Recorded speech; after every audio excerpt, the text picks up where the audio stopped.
All right, what's happening, everybody? It's me, Robert Phoenix, and I am here for another edition of Sunday Night Astro Live. I'm trying to get the the energy of the new moon happening here. Let me do a few things. Okay. So here's what I'm going to do, because I wanted to start the show. And I didn't want. I mean, I was already somewhat tardy, but I've noticed that once I reboot my computer, we tend to get a better picture. And I don't want to do the show in a fishbowl tonight. So I'm just going to go do that. I wanted to start the show. I promise you I'll be right back. Don't go anywhere. I'll be back in less than 3 minutes, and we will get the party started. Okay, we'll see in a bit.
Okay, we're back, and hopefully I'm not broadcasting from the fishbowl. So how is everybody? Welcome to another edition of Sunday Night Astro Live, and this is where, using another sort of Piscean metaphor, we look at the world, mundane astrology. We look at the world through an astrological lens. And tonight will not be a major 3-hour show, because we got so much going on here right now. This is the last Sunday Night Astro Live that I'll be doing from this space here in the Hill Country, and it's a really bittersweet kind of moment. I mean, I'll still be in the Hill Country, but in this particular space where I've been doing this Sunday night show for the last 2 years. I think I moved in here in July of 2021. July of 2021. So almost 2.5 years worth of Sunday night shows here in this space. And some of you have even been here, and some of you on multiple occasions. And Dr. Joan S. Almost every weekend. So this is the last Sunday night show and I'm going to miss it a lot, because it's been such a great space, big studio space, and a big kind of a big living space all around. but we're headed to new digs, and hopefully, fingers crossed, I'll be able to launch a show tomorrow, next week. It's going to take a lot of heavy lifting because we're moving on Saturday. I don't know if I'll be able to do it. We'll see. We'll see where we are with everything. We'll see how the efficiency elves are working with us. But it would be good to kind of inaugurate the space under Sagittarius, which is a sign I really like. I really dig Sagittarius. You know, I'm 28 degrees Scorpio, mostly first house Sag. Jupiter in Sag. I've got Uranus in the 9th house. I've got Pluto in the 9th house. So I tend to be a very 9th house, Jupiterian, Sagittarian kind of person. It's really fun too. Like when I'm in Texas, well, I'm in Texas most of the fucking time, but here in Texas, people are very straight. You know, a lot of ways. I mean, they have a wry sense of humor, but they're really straight, and I like to kind of fuck with people a little bit. It's the Jupiterian side. You know, it's like let's you know, let's keep things going. Let's make the, you know, let's expand the space that we're in. Let's move our experience out of a realm of just a mere transaction into something akin to, oh, I don't know, a little performance art between me and you, right? And I've always kind of been like that. I've always felt like my reality was more, I don't know, theatrical or personal level, and that I was. This is in California, where I had Uranus on my ascendant in Leo, and relocated. So it was like a, you know, I felt like my life was a movie, and of course I was the main actor, and you all should be the main actor in your own films, by the way. If you're not, well, you bump yourself up in the credits. But because I had Uranus there, I was always kind of, you know, working sort of the periphery of the self and what the self theoretically could do in an interactive kind of mode. And it was, so, you know, even though I'm no longer in California, I'm still kind of that way. And we were looking for some furniture yesterday. And there was this, we went to Ashley's. You guys know what Ashley's is, right? It's like a major chain. And I went in there, and there was this old guy there. He was old. He was like, I don't know, maybe late 70s, early 80s. I mean, this guy, you know, and if he wasn't that old, he kind of looked that old. So he was sitting there, standing. You know, I guess they've got this like system where Ashley's is like a car dealership or something. They've got somebody walking the floor, right? And so I walked in yesterday. It was me and Joe Ness and my mother. What should we call my mother? She needs a name. She, and Queen Phoenix is not it. My mother should be called, like, I don't know, like the Majorette or something like that. Anyway, so we walk in. He said, the guy says, "Hello, how are you today?" And he was greeting me, this old dude. And I said, "Well, we're here to spend some money today. We're here to help make you a commission. That's how we're doing today." And he kind of chuckled at it, right? And then he said something to my mother, and I said, "Mom, I think this guy's flirting with you." And he said, "No, I'm perfectly married." And, you know, but it's so funny doing that, right? It's funny because Texas is a very Saturnian state. It's Capricorn. It's a Capricorn Sun state. Austin is the state capital. It's also Capricorn. In fact, Texas is a Capricorn Sun and Capricorn Moon, right? So it's really fucking Saturnian and very, you know, it's very respectful and very reserved. So I like dropping a little kind of Sagittarian gas into the environment every now and then, right? It's to me, it keeps things kind of light and fun. But it's been great for the last 2.5 years. But it's this place that I'm in right now. It's growing tremendously. I just found out that just down the road. Now I don't know if it's a good thing that I'm leaving or a bad thing that I'm leaving, because down the road, Billy Gibbons, the ZZ Top, is building a fucking, you know, complex. I mean, literally about 2 miles down from where I'm living. Not that I couldn't go there, right? Where, you know, where I'm going to, be moving to and living in next. But Billy Gibbons is building this place. You guys know Billy Gibbons, the guy with the beard, that guy, right? He's building this place down there. It's going to be 80 units of like a luxury fucking hotel 2 miles from my house, the one that I'm in now. 2 pools, 3 heliports, a salt lick barbecue, a Harley Davidson dealer, and some other kind of restaurant. Like, it's going to be a fucking destination. It's going to be a redneck Disneyland. That's what it's going to be. And I can only imagine what the traffic is going to be like here in a year after Billy World opens, right? So it's not that I can't show up and come to this area. I'm not that far away. But I'm just giving you an idea as to how much it's changing. When I first got here, it was really just a handful of wineries, a bunch of open space, people selling used wine barrels, shit like that, metal dinosaurs, right? Shit like that, right? It's all changing so quickly. So on the one hand, it feels okay to leave before it gets so fucking totally commercialized that just have a hard time, just dealing with the infrastructure, right? But on the other hand, it'd be kind of cool maybe living next. I don't know. I'm kind of mixed about it, but I'm happy about the new place and wish us well with the cats. So yeah, and as far as astrology goes, we're our own best. We are our own best participants and observers, students and teachers of astrology in our own life, right? When things are happening, when they're really happening.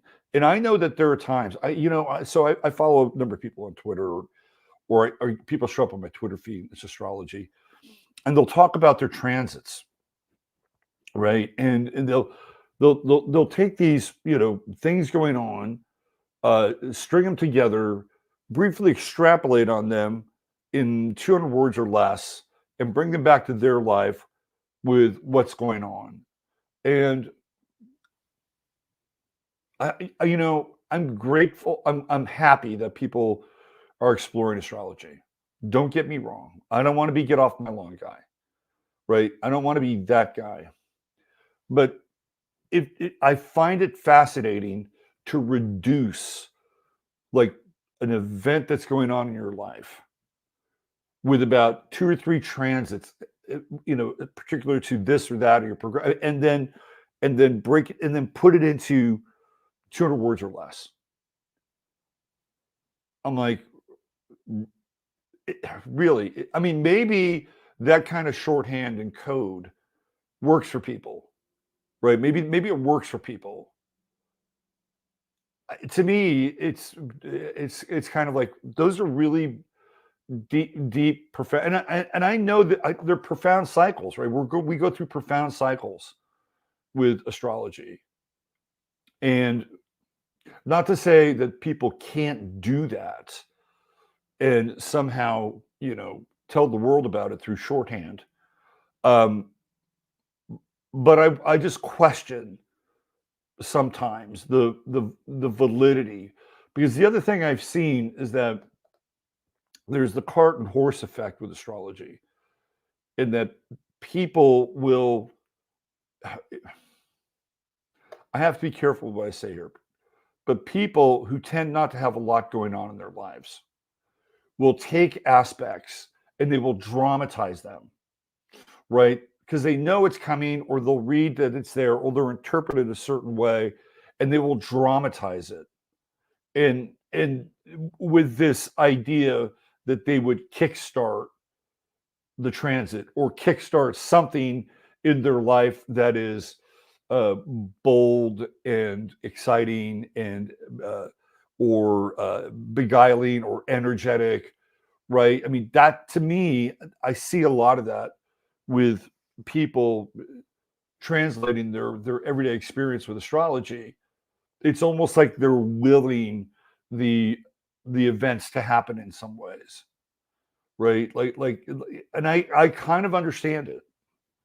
I kind of get it, because a lot of times people are really caught in these cycles of inertia.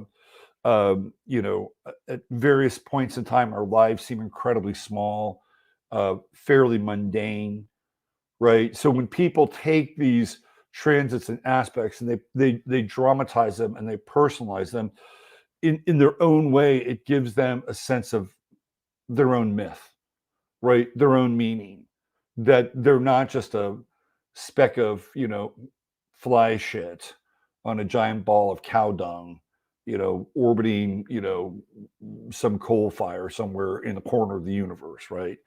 I mean, I get it. I get it, because we're all trying to understand our own personal mythology. We're all trying to understand our journey in this realm. We're all trying to do that. And I think that I've seen a number of occasions where it would be like, lay off the self-disclosure a little bit and live your life, right? Lay off the self-disclosure. Try not to dramatize what's going on and get people sucked into your drama, because your astrological drama is so important that we all need to know about it. And then we could all comment on it, right? Like, I never comment on those things. Generally, I don't. Unless somebody is, I like somebody, and they don't even have to be anybody I really know, but I see them post things on Twitter and I like their spirit or I like their character, and I'll throw in something, right? Like, good job, or I try to support somebody who may not think of that support coming in that way, right? I see a lot of people really try to juice, their transits, and then get juice from other people so that their transits become important, right? It's a really interesting kind of energetic Ponzi scheme in some ways. And I don't know if people are aware of it, right? I don't know if people are aware of their persona, the dramatis personae, right? I'm not sure if they're aware. Maybe some of them are. And but it's a free fucking world. You can do whatever you want, right? You can tweet about your chart and tweet about your transits all day, all week. At some point, people might get a little bored reading about your transits, but I get it. I totally get it. And it all has to do with the fact that we're our own teachers, our own students, our own observer, our own participant in our lives and our chart. So I'm moving with a Saturn transit of my fourth house.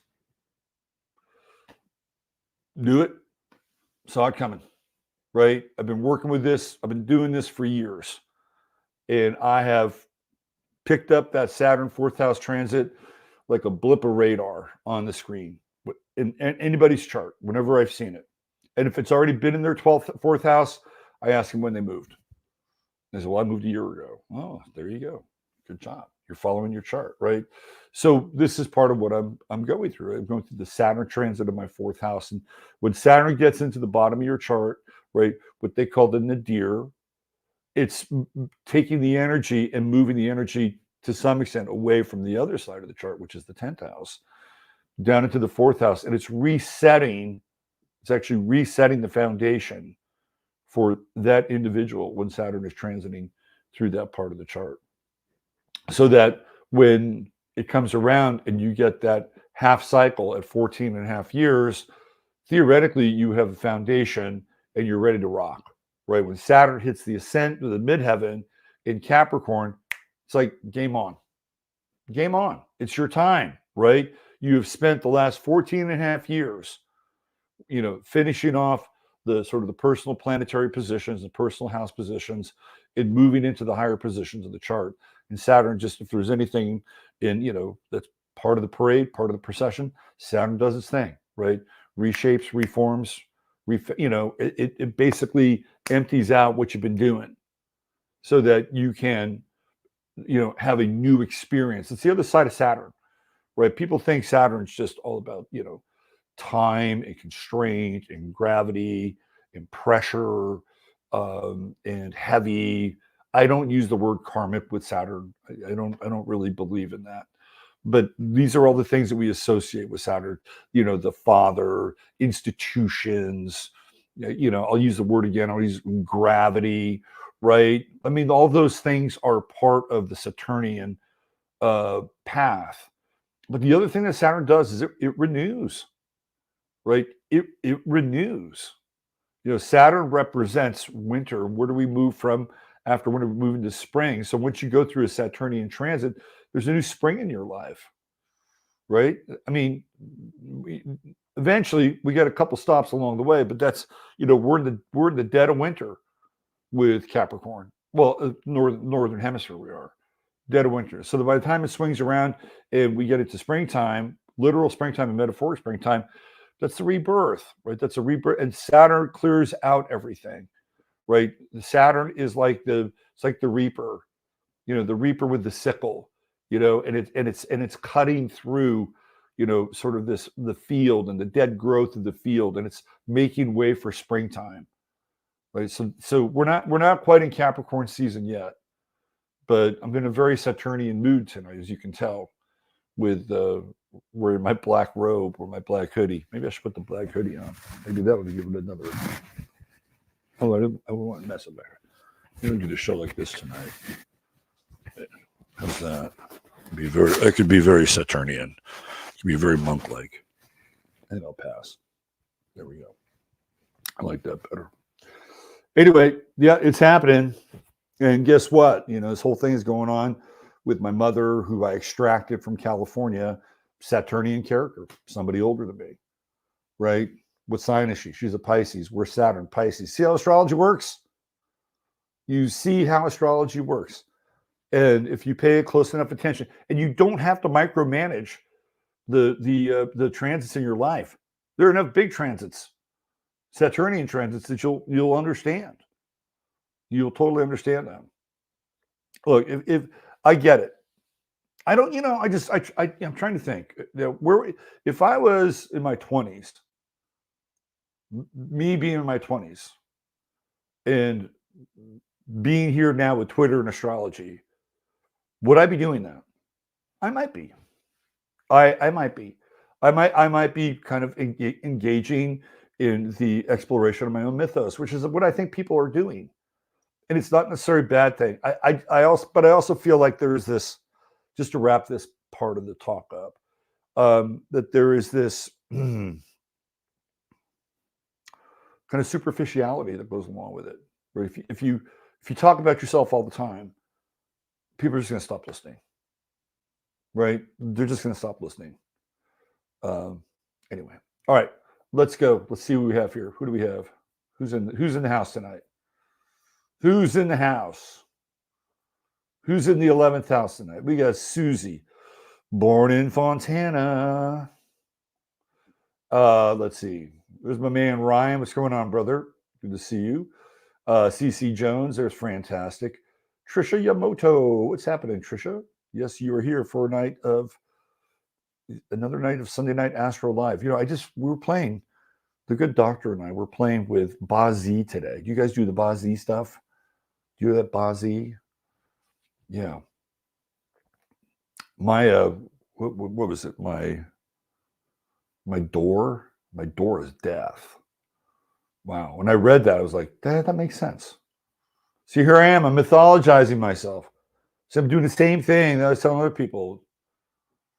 Now, the reason I bring it up is because my elder is chief. And when I read the description, I had to say that it really gave me a visceral connection to you folks in Chattaria, in this whole kind of interesting little world, right? This little pocket universe that has sort of evolved. And when I read the description of that, I thought, yeah, I can kind of see that. And part of my goal for 2024 is to be more engaged with you. That's part of my goal. Part of my goal 2024 is to be more engaged with you guys, and to do stuff like meetups every now and then, and even think about, maybe some projects that we can do, right? Because if that's part of my thing, then I've got to kind of live up to it. All right, let's see who else we have here. Please hit the like button. I'm going to throw that up there. My buddy Ryan, he always reminds me, hit the like and subscribe and hit the notification bell. I'd like to get to 14,000 subscribers before the end of 2024. This is such a compromised medium, I swear to God. It is so compromised. But we're here, right? We're here. It's a tool.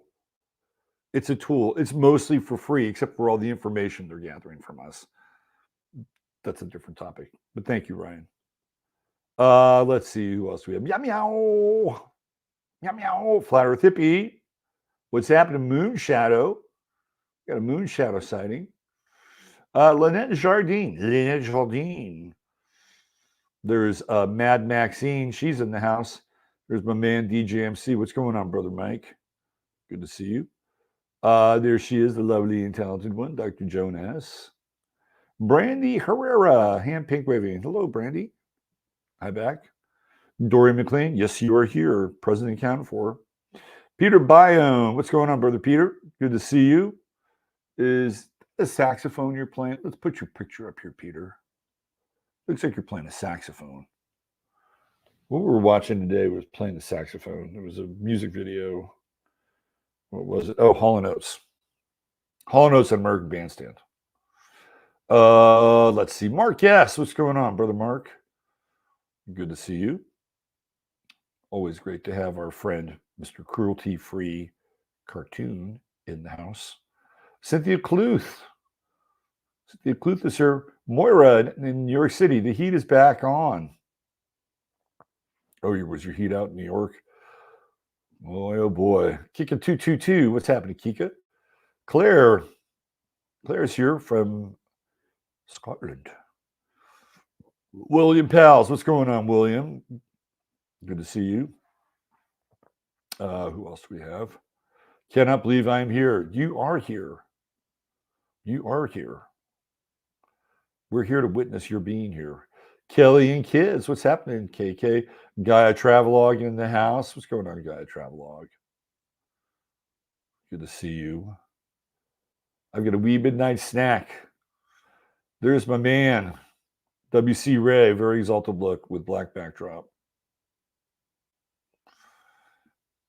So give our brother Robin, give him a little birthday, little late solar return. One hand clap in the air for the brother. Let's see who else do we have. Rocky. Hi, Rocky. Did I make one of those super sandwiches like Scooby-Doo and Shaggy eat? Oh, that's Claire.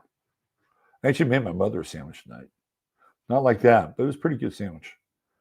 Maya Rose is here checking in with us. Hi, Maya. Julie Sunshine 333, the big cat lady. She's here. Let's see. Nothing appears too fishy. Well, you know what, man? I just got ahead of the fish. I got ahead of the fish curve. Cindy Taylor, what's happening, Cindy? Good to see you. Moving. Yeah. Wow. I've moved over 35 times in my life. A lot of moving. It's what you have with South Node in the fourth house. In Pisces, let's just say it's a fluid situation. We will miss you, but understand. I'm going to do my best to be here. There he is, Brother B, Benito Diaz. What's going on, Shadow? Good to see you. Imagine the cats are going to a new place. Oh, yeah. Jasper will be fine. Peachy TBD.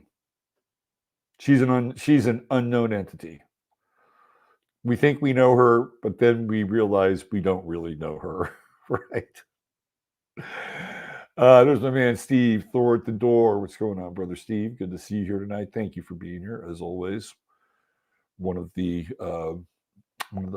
mod bros. Who else do we have? Thomas Jordan. Did I say hi, Tom? If I didn't, hi, Tom.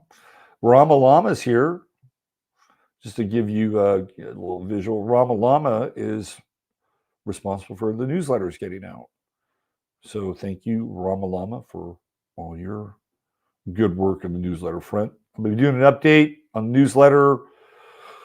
So wait till I get into the house. I'll get everybody synced up. Nice haircut. You know what that is, Robin? That's what you call a last minute water and gel moment. Let's see. Road trip 1981. Hello back at you. Yes, we're checking in. It won't be a huge show tonight, but we'll represent. We'll definitely represent. People laugh at my jokes in Texas. Oh, really? That's interesting. Lori Camacho. Hey, Lori. Good luck in your move during my sun sign, moving into the future with saggy shoes. We're galloping. We're galloping on our way to Kerrville. That's what we're doing. Let's see. Knight of Cups is here. Hi, Knight of Cups. Ben. Hey, Ben. Yes. We are attempting to hoist the mainsail on tonight's show and do a representative version of it. Sandra Wells is here. What's going on, cuz? Yes, there is a show this evening. For sure. They crushed a couch I bought by accident and got a refund. Oh, well, that's good. Ashley's is weird, right? Ashley's is kind of weird. It's kind of a weird place. And I wanted to buy an end table, but he said, oh, we have to sell them both. Like, don't you want to sell a table? You have to buy both. I don't need both, really. I'm trying to help you out here, man. I'm trying to help you out. You know, you seem like a nice old dude. I'd love for you to get a little commission here today. Just pry loose one of those end tables. I don't need two. Let's see. Big Lots has Ashley Furniture in their stores. Yes, they do. They do. I think they have the lower end Ashley stuff. I bought couches from Big Lots. They don't last. Trust me on this. They're not very good. My mother is gorgeous. She seems so funky. Funky. That's a new phrase from my mother. Funky. I'm going to tell her that. Funky. Spunky is a word I would use. She's definitely spunky. My mother's got a little bit of an edge to her. That's for sure. But she's doing much better than she was in California. Texas has been really good for her. You know, been really good for her. And I noticed that her relocated chart puts the sun close to the midheaven, so she gets seen here in Texas. Let's see. Who else do we have? I heard there's going to be an asteroid passing in front of Betelgeuse on the new moon. Yeah, we should probably talk about that. Peter brought that up. What do you guys think? Like, do you think that it's just a phenomenon? Or for a brief period of time, when Betelgeuse goes dark, which is the brightest star, right? That's Betelgeuse's claim to fame. It's the brightest star. And for a brief little moment in time, the brightest star goes dim. In fact, it's theoretically not even there. What does it mean? Is it a good omen? Is it a bad omen?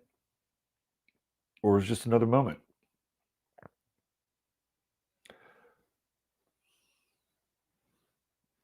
I think a lot of it is how we interpret it, right?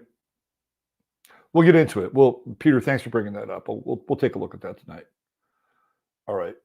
Let's see. Who else do we have?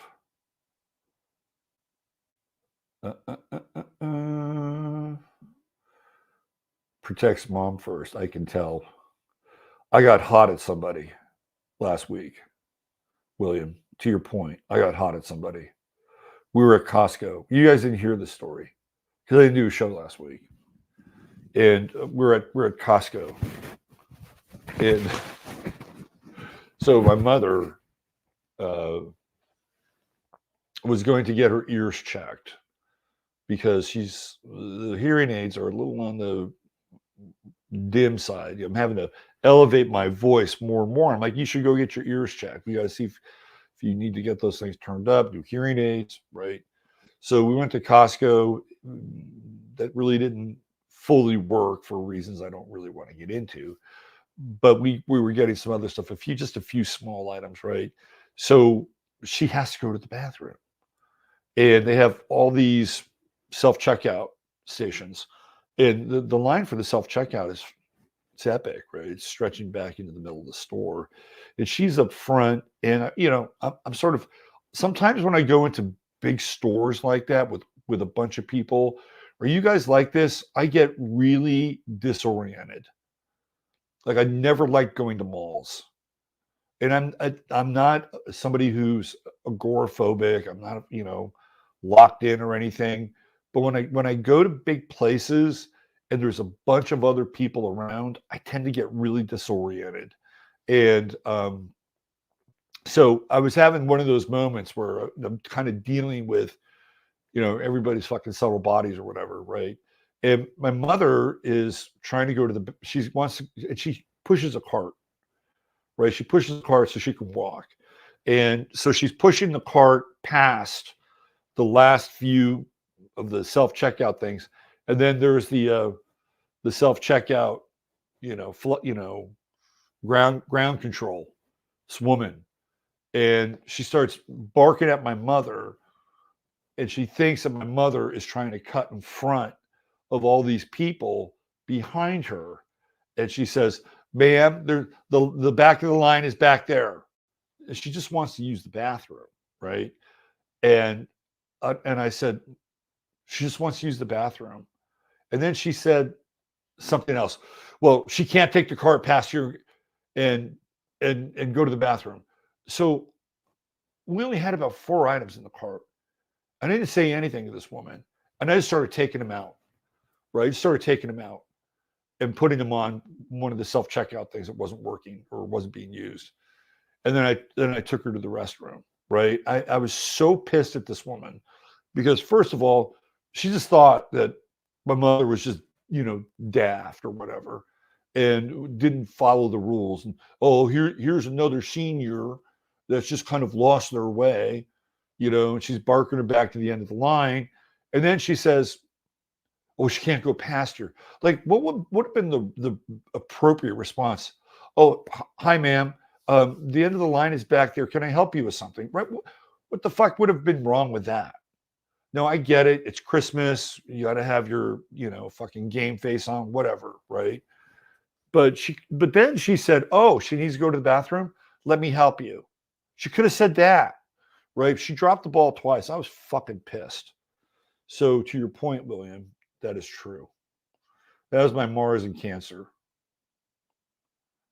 Let's see.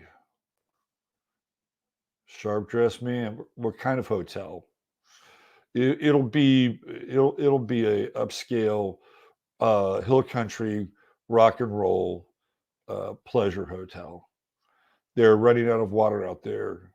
Joan, that's a great point. Joan, I got to bring this up. We don't have a ton of water out here, right? We got all these developments happening, and we need really, really good rainfall to sustain our wells. And Joan, that's a great point. I wonder how they got that passed. Excellent point. Billy World. Yeah, that's what they're going to call it. Billy World. Let's see. It is very rural. Texas is getting too crowded. I agree with that. No more Lady in Red. Now it's on Robert in Black. Texas is going the way of California. To some extent, it is. I'd agree with you, Thomas. Cats love change. Right. Oh, yeah, right. Let's see. Just realized I'm Sun, Mars, Mercury, Leo, first house. There you go. Take to the stage. Those are actor aspects.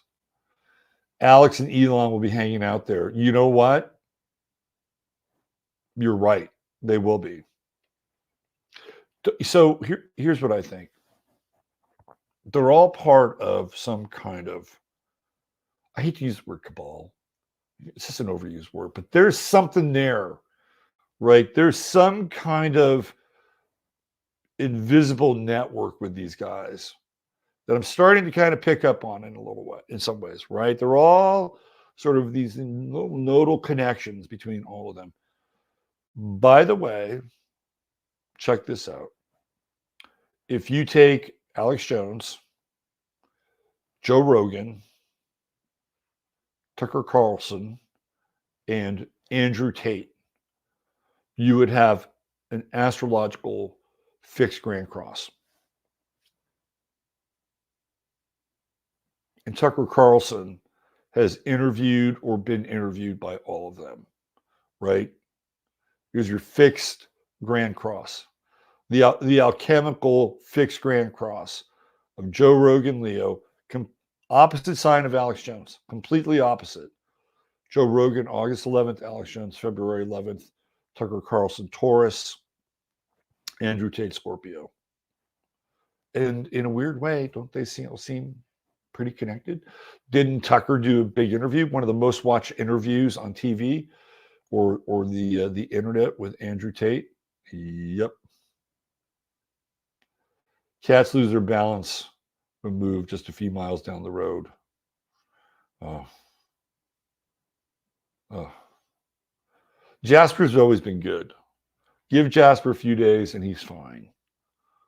Peachy, I have no clue. She's really the wild card. And this black cat outside, I gotta figure that out. Let's see, what else do we have here? Mazumang's here.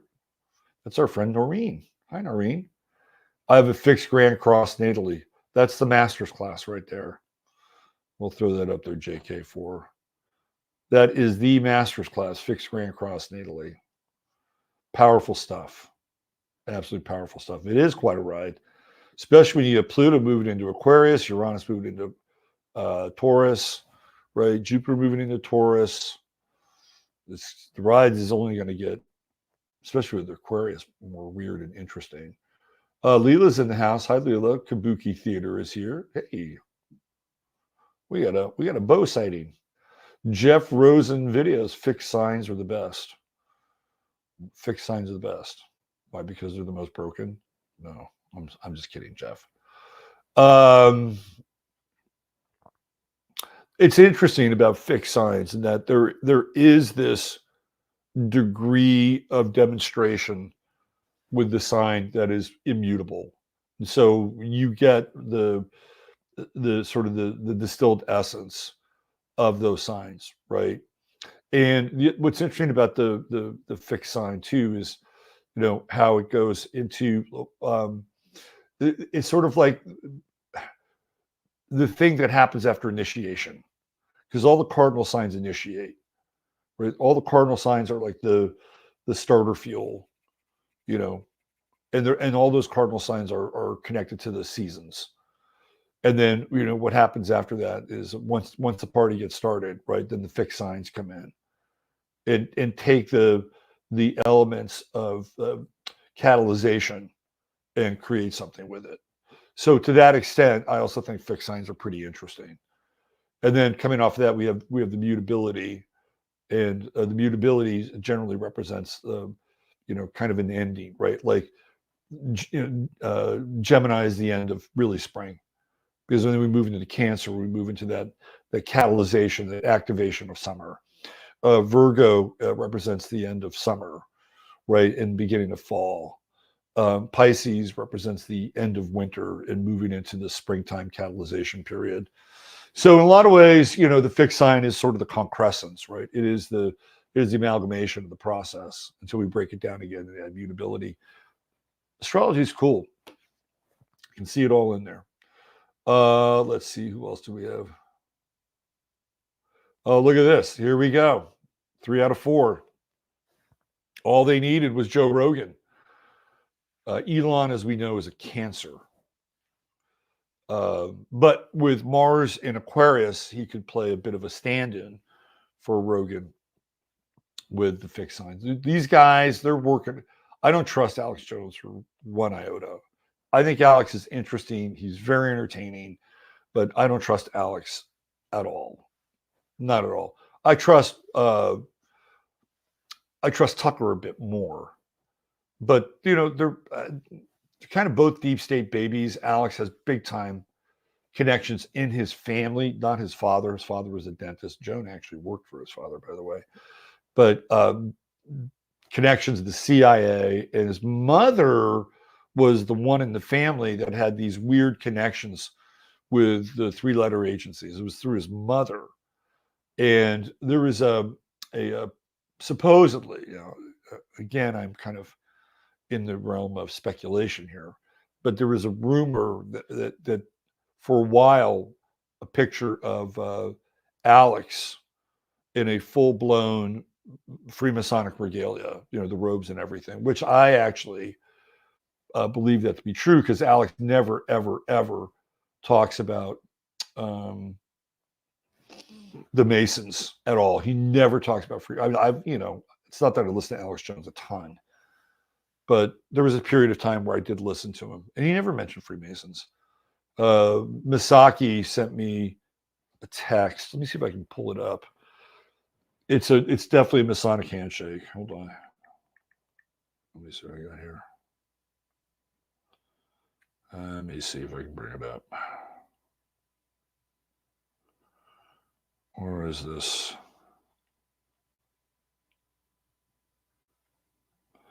It's right here. Who's the guest? I don't know who the guest is. Let me just say. I think Alex is very entertaining, and he's got that Aquarian kind of lightning fast ability to tune in on the radio waves, right? Big antenna. And, when Alex gets cooking, sometimes he almost gets into like this free-form channeling space. So I don't think Alex is somebody that doesn't have any talent. I think he has talent. And he's clearly smart, but I don't know, man. There's something about him I've never trusted. Let me see if I can do this here. Oh, I know what I have to do. So Misaki sent me this picture of Alex, and I don't know who the guest is, since we're on the topic of Alex Jones. And I just so happened to get it. So what is going to happen? This is an interesting question. What is going to happen to an already beleaguered theoretical Musk in the Twitter space with his advertisers? Right? Let me see if I can do this. Hold on. I got to convert this to a JPEG. Hold on.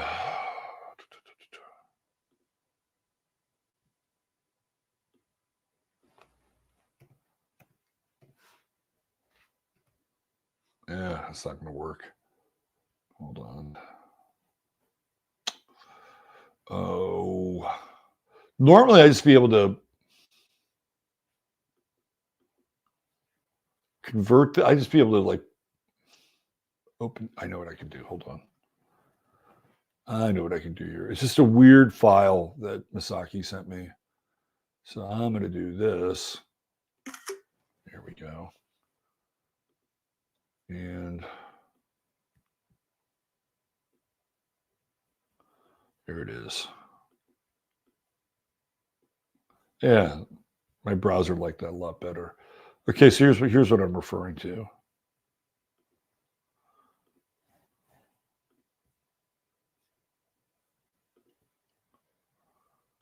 Right here.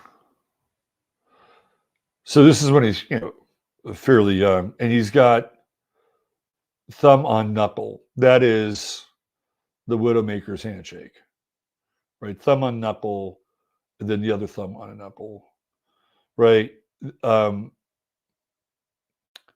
There are times. There's another handshake where the fingers interlock, and I've had guys go to shake my hand, and I felt that finger thing. I'm like, it's really weird.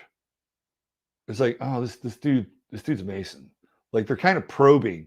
It's just weird, right? But this is Alex right here, and they're acknowledging one another. they're acknowledging their brotherhood in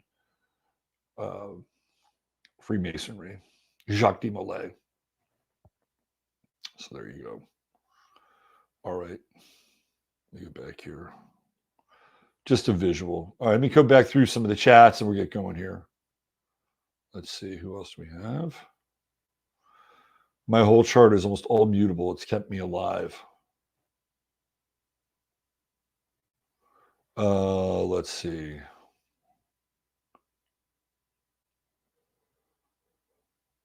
My first grandbaby was born yesterday. Oh, nice. Congratulations, Lisa.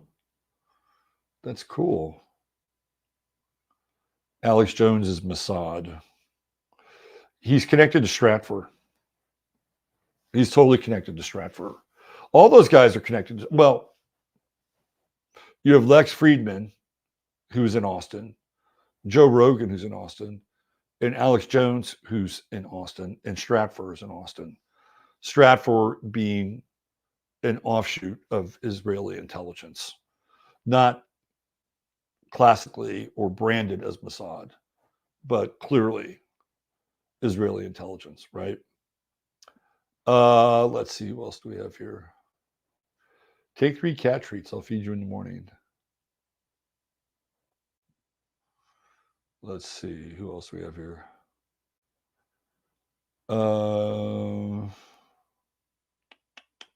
Is Misaki back online anywhere? No, he's not, and I don't expect him to be.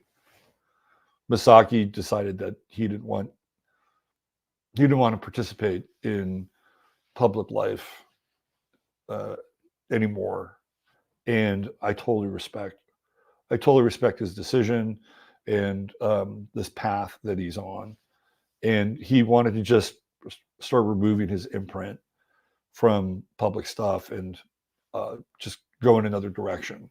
He's a Scorpio. What else would you expect him to do, right? Like there's a beginning and an end date, and then there's the next part of the journey. I used to do Alex Jones's voice. I was pretty good at it. I don't do it anymore. Dan Winter. Yes.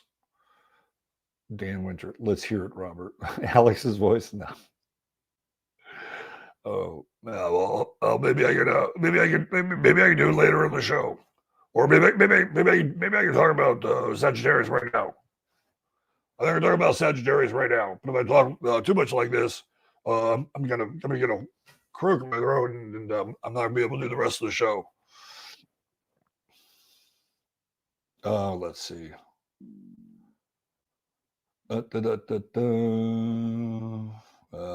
Julia Payne is here from New Zealand. Dan Winter was involved with what's his name? The Melchizedek guy. And the Melchizedek, there's a bunch of weird shit that was around. Dan Winter's interesting. He's very, very interesting. Like he's been around for a long time. Like I was reading Dan Winter stuff back in the 90s, like 96, 97, popping up on the internet. But that whole scene with Drunvalo Melchizedek got very weird, really, really weird. And there was like layers of that. And Dan Winter was a part of that circle. So whether or not he was engaged in some of the weird high strange that I've been reading about in that world, or he was just caught in the circle of it, I don't know. I cannot make any accusations about anybody's past, but I do know that there was a lot of very weird, dark stuff that was floating around in that world. And there was, I think it was mostly in Arizona, if I'm not mistaken. If anybody has more, it's been such a long time since I dove into it, but it was a while ago. Alex is he's abrasive. He's totally abrasive. Let's see. Alex Jones taints the news when it breaks the mainstream. Can point to him and label it conspiracy theory. So there was a guy tonight on Twitter who posted a clip, and I remember this clip. It was Steve Piscean and Alex, we chose you, Alex. Steve Piscean is a really strange guy. Claims to have been involved in coups all over the world. You know, I think he's spent time in South Africa. Piscean is a very strange.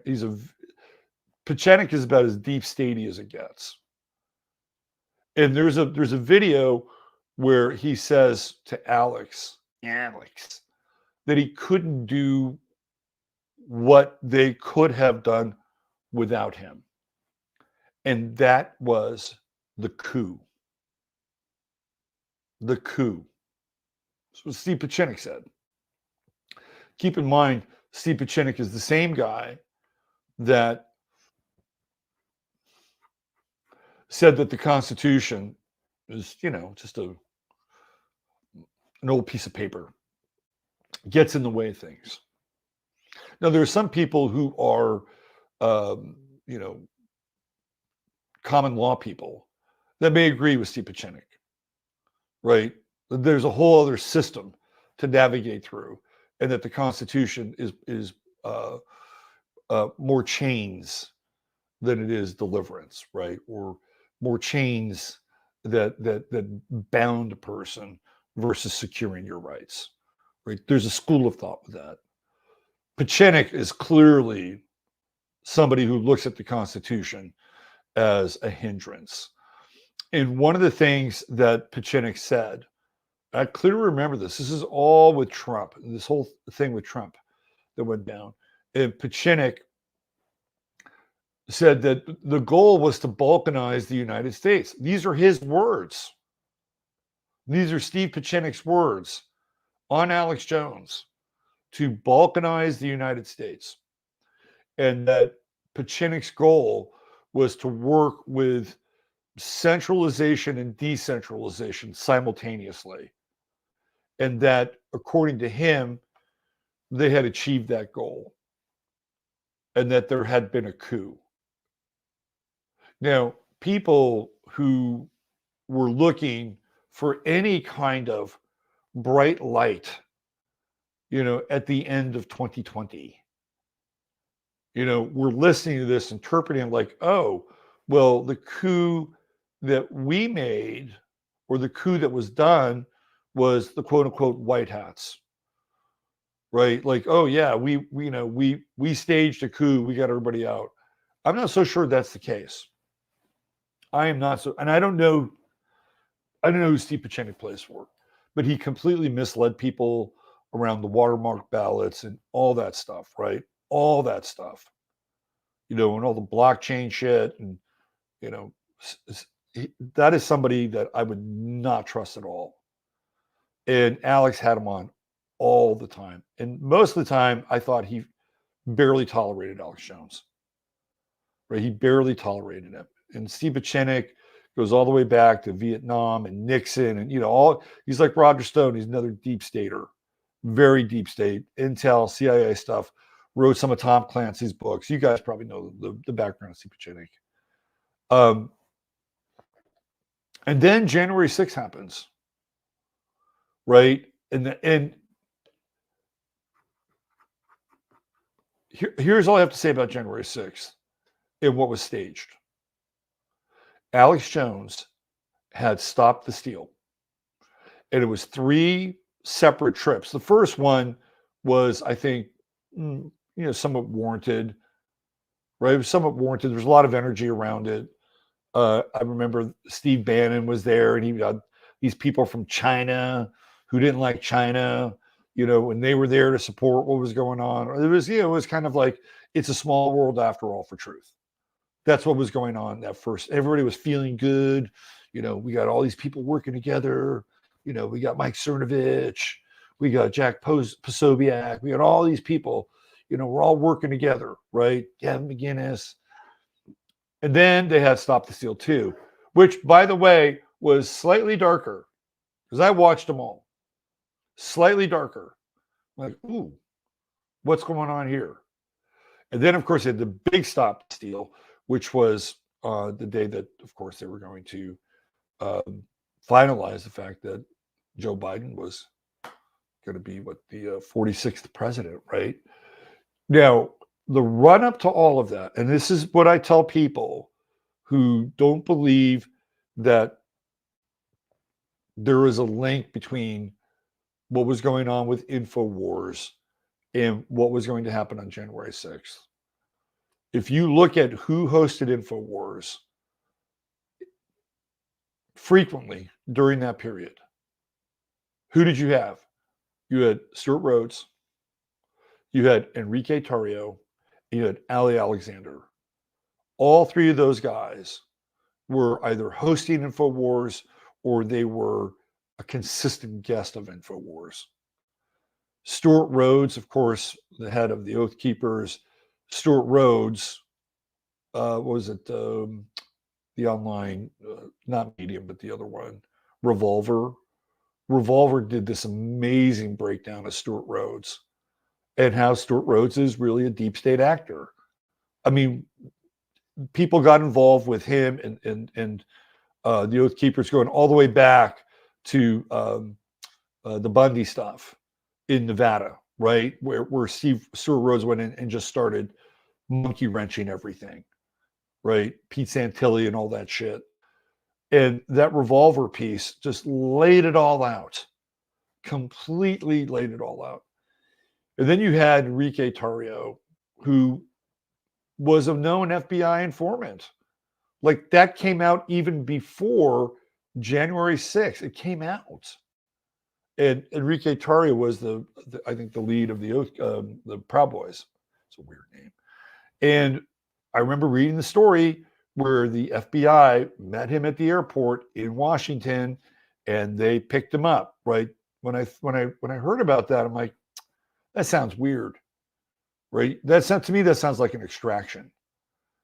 And then Ali Alexander was very instrumental around, kind of leading a lot of this stuff there. And I remember seeing a bunch of clips, not clips, but bits of text from him talking about these congressmen and senators he kind of had in his pocket. And again, I'm not going to try to defame somebody here, but it sounded very sus, as the kids say, right? Very sus. Like somebody had a relationship with another person in power, where that relationship kind of transcends boundaries, if you understand what I'm talking about, right? So all three of these guys were heavy parts of the rotation on InfoWars, including Alex, including Owen Schroyer, and then they are all involved in a big way in Jan 6. And I promise I'll get to the astrology. Promise. I don't think, this is just my own, I could be completely wrong. I don't think that Stuart Rhodes is in prison somewhere. Could be completely wrong. Because Stuart Rhodes was integral to get people to do things that were really, in a lot of ways, quite dangerous. Like Stuart Rhodes was like this Pied Piper. And talking about using guns. I mean, if you go back and you look at how they would get these guys, I've talked about this on 15 minutes, how they would get these guys in these mosques. They would send in these agents provocateurs, and of course they spoke, whatever, Arabic or Farsi or whatever they needed to speak, right? They could go in and speak it. And so they would befriend some guys inside of these mosques. And then they would radicalize these guys who were maybe borderline radical or whatever. And then they would set up this thing, like, we're going to do this thing, right? Be all planned out and everything, right? And then the guys would show up to do their part for Allah, and the dudes that set everything up were nowhere to be found, right? This is how they run these operations. It's entrapment is really what it is. And they've done it. They've done this before. I don't want to get too into the weeds with this shit. But this is how they get them. Like they find people online. They find them in chat rooms. They find them in Discord servers. And they radicalize them and they figure out, well, you want to do this, you want to do that, and next thing you know, you got some kid on benzos showing up somewhere with a shitload of rifles, right? Or firearms or whatever, and I mean, this is how this stuff gets promulgated. So that's what Stuart Rhodes was doing, right? He was getting these people all lathered up for action. That was his role. And I guess to make good that they had to have a quickie trial and everything. I don't know where he is. I'd be very surprised if he was truly incarcerated, or who knows? Maybe they did. Maybe they're burning one of their own, right? Same thing with Enrique Tarrio. Supposedly he had a trial. I don't know where the guy is, but it was clear before it all started that he was an FBI informant. It came out even before Jan 6th. So then you have this whole thing with Alex Jones at the Capitol and running his mouth. And, anyway, I don't know how we got here, but you can see now that these forces are starting to reassemble, right? Like, where is this all going? Tucker, Rogan, Alex Jones, Andrew Tate. Like, where is all this stuff going? Are they on our team? Right? What is our team anyway? I think we're all more or less interested in the truth. We're all more or less interested in a form of spirituality, something, a place where the two of them connect, right? Where truth becomes a spiritual experience.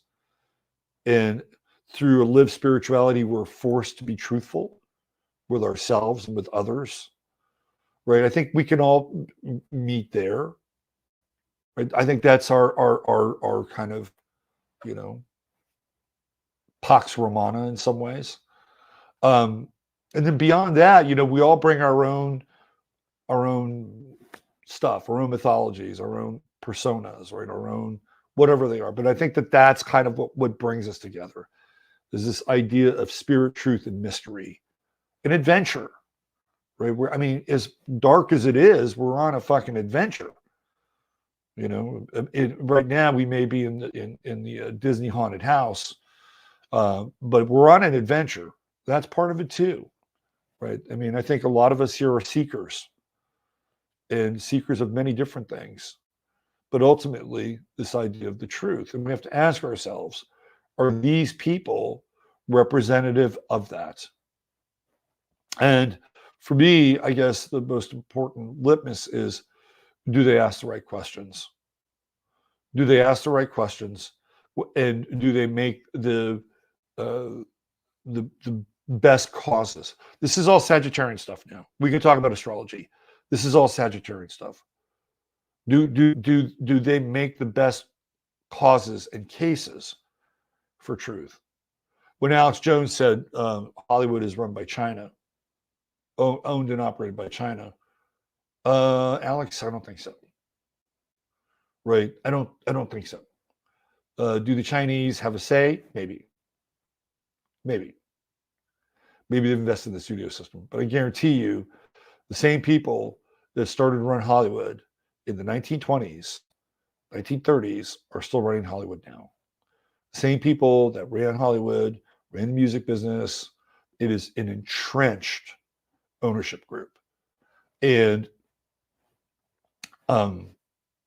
they're not going to let the Chinese come in and take over everything. Sorry, that's just not how it works. So when Alex says that, it's a little disingenuous. And he said that before. The other thing, and again, I'll just bring this up.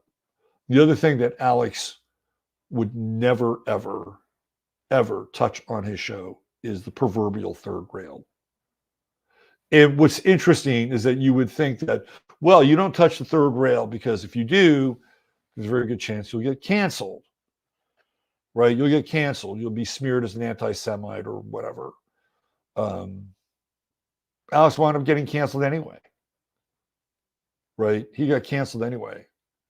So in some ways, it didn't even really matter, theoretically. A long time ago, I read this. It was a very interesting post. It wasn't a post. It was more like an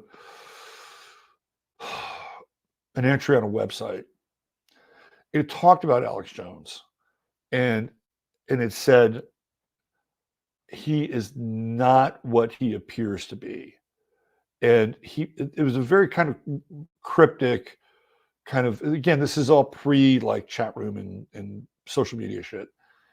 And the vague, it wasn't vague. The assertion was that Alex Jones was going to play a role in the new government when the new government was going to arrive. Okay. What would that new government be and what would it look like?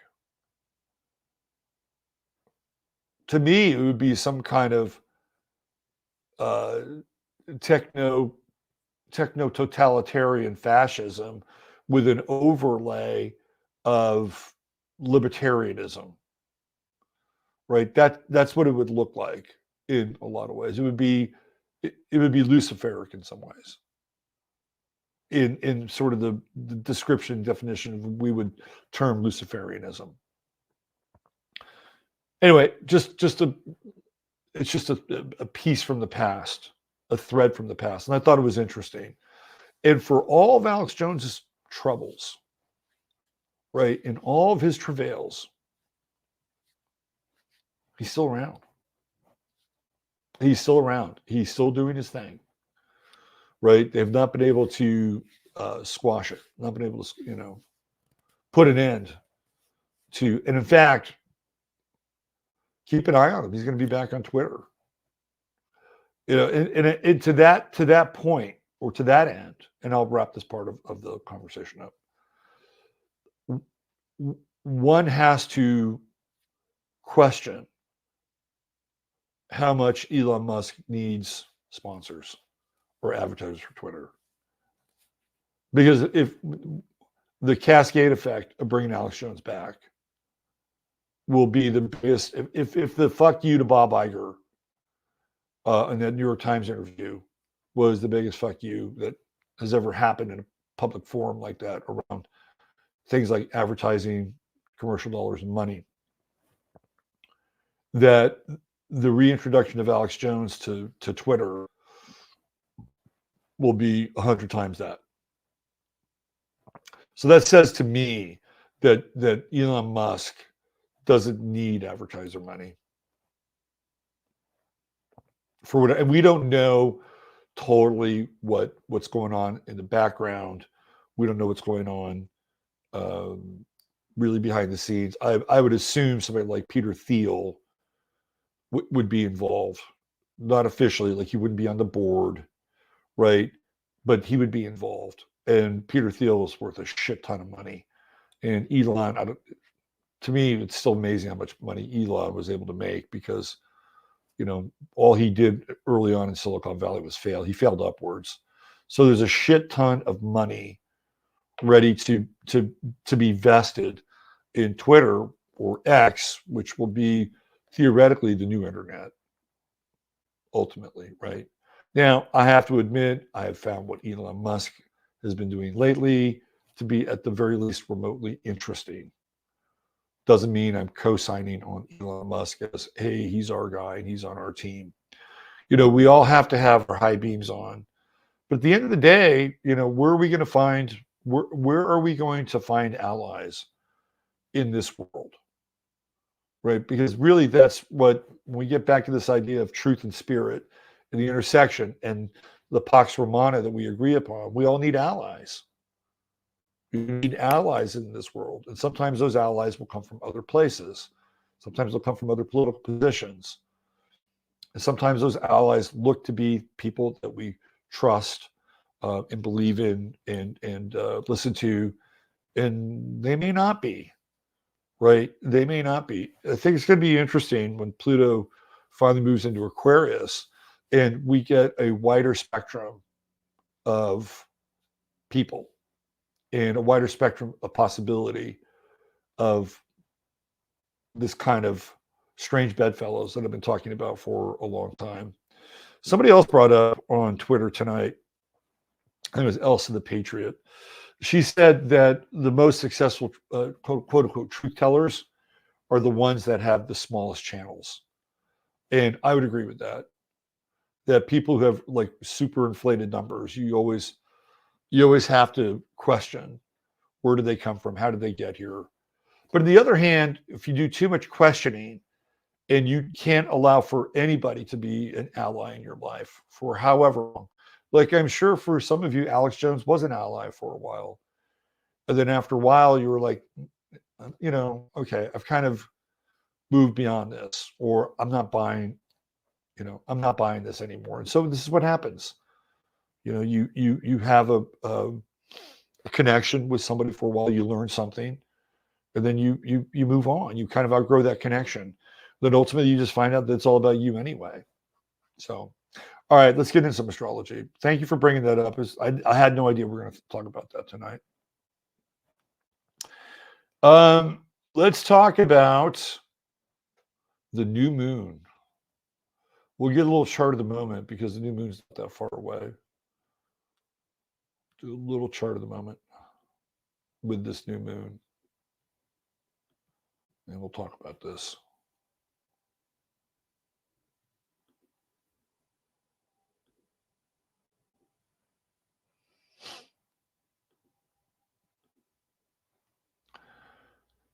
Okay, so here we go. This is, of course, for this part of the universe. December 12th, 2023, San Antonio, Texas. Just use that as an anchor. 5:55 p.m. And I have the moon just slightly ahead of the sun. Just slightly ahead of the sun. 2041, 2054, this is where you got a new moon, right? If that moon is at 2038, 2039, not a new moon. It has to literally be beyond the sun. So what do we got? We've got 13 minutes. Okay. So here we go. This new moon, Sagittarius, where's it putting us? It's putting us third decan. So what decan is that? That's going to be the Leo decan. So it's going to be pretty dramatic, right? Pretty dramatic moon. Tonight I'm going to break down. You guys know who Todd McFarlane is, right? The comic book artist and the toy maker. The guy's insanely fucking talented, really talented. And he was born on a new moon. So I'm going to have a little commentary on his new moon as well. But what do we know about the new moon just in general? The new moon is an empty vessel, right? It is an empty vessel. Unlike the empty vessel of the balsamic moon, where there's nothing left, this is a chalice waiting to be filled. And in Sagittarius, there is a desire for emotional freedom, authenticity, right? All those great Sagittarian things that we know and love about the sign. The moon communicates in principles in Sagittarius. Emotional principles. Because Sagittarian can be a principle-oriented sign. Because principles are usually connected to some degree of truth, right? So here we express ourselves emotionally, or what we're looking to do is we're looking to load. I mean, that's really what the new moon is about. You're looking to load, and you're looking to put something in there that is beneficial for your experience, right? You want the best ingredients. You want the best influences on a new moon. And this one would be no different. Now, in Leo, right? In Leo, bringing those influences in your life could be kind of dramatic because that's how Leo rolls. So I would think that even though there is this kind of taking in or this receptivity with the new moon, right? Because when it goes to its full cycle, it's no longer receptive, right? It is expressive. That in this receptivity piece, that there's this idea that you want to take in high values, right? High values, high principles, deep authenticity, ideas of freedom, right? The new moon in Sagittarius wants to be inspired. It wants a great adventure in another country, another planet, a distant star system, right? That's what the moon in Sagittarius wants. It wants to discover emotional content in an unfettered way. But it's not just exploring the emotional content, right? It's what you're fueling your emotional content with. Now, with the square with Neptune coming up on this day, Sun, Moon, square with Neptune, revelry and outright drunkenness is in the air. This is what you get with the Neptune square. Now, it could be an overexuberance because Sagittarius always likes to overdo things. And there can be a weakness in overexuberance. You know, it's kind of like that person who on the third drink is really cool, right? And they're really kind of charming and funny and, you know, little tiny, you know, little tiny, sloppy, a little loose. But by the time they get to the fifth drink, it's kind of like all those things have kind of gone away and they're sloppy and they think they're in the same kind of witty, funny, expressive mode that they were 2 drinks ago, but they're not. Right. And then it's like at that point, it's like, okay, I don't want to stay as long at the bar as this guy. Right. That is the Neptune Sun square, Neptune Moon square. That's part of it. Right. Like there's always this sense with Sag that anything worth doing is worth overdoing, and especially on a new moon. And I would also say, again, this is, we're talking on Tuesday, that when we talk about the moon, we also talk about sentimentality. You know, we think about things from the past. And sometimes that's much more reflective in the balsamic moon, which is kind of the phase that we're in right now, versus the new moon, right? So the two are very much interlinked. So if we're going through the past, we're cycling through the ages, our ages, whatever age you are. And, you know, YouTube is a great place for the moratorium and the mausoleum of memories. You just go back at any period of time and you can just trip on it. Trust me, I've done a lot of it. And there's things that can come of that. Like it can be a reminder of a more sane time or a more, I don't know, to some extent grounded time. But you'll also see other stuff like, well, shit was just as fake then in some ways as it is now, but just different kind of fake. Like you can see some of that. But the challenge here is that with this balsamic moon, which is, you know, where we are right now, is that there would be that looking back, right? There would be that sense that things are dying, like the culture is dying, the memory. And I get into it too. When a musician or an actor dies, I'm like, oh fuck. This guy Frank Wycheck, 52 years old, was part of the Music City Miracle. He just died, hit his head and died. Gee, I wonder how he hit his head. I don't know. In his home, died. You know, when these people pass away now, it's like, oh shit, we're never going to see that person again. In the case of Henry Kissinger, if he did pass away, everybody's raising the glass, right? But this is kind of where we are now, especially with that moon in Scorpio. You know, it's like it's in that balsamic phase of the moon in Scorpio. It's like we're aware of it. We're aware of the passing of the ages. We're aware that we're never going back. Really, that's what it comes down. And it's like, where are you in that? Where are you in that feeling Are you ready to, light the wicker man on fire? This is a really important time. This balsamic phase moon right here, right in here, right? Boom. Because we're having to let go. We talked about fixed signs. And it's hard with a fixed sign.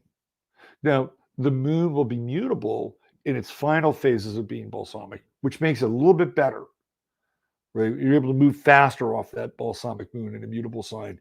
And especially with Mars, which could theoretically slingshot your emotions into the future, right? But the downside of this is what takes place here.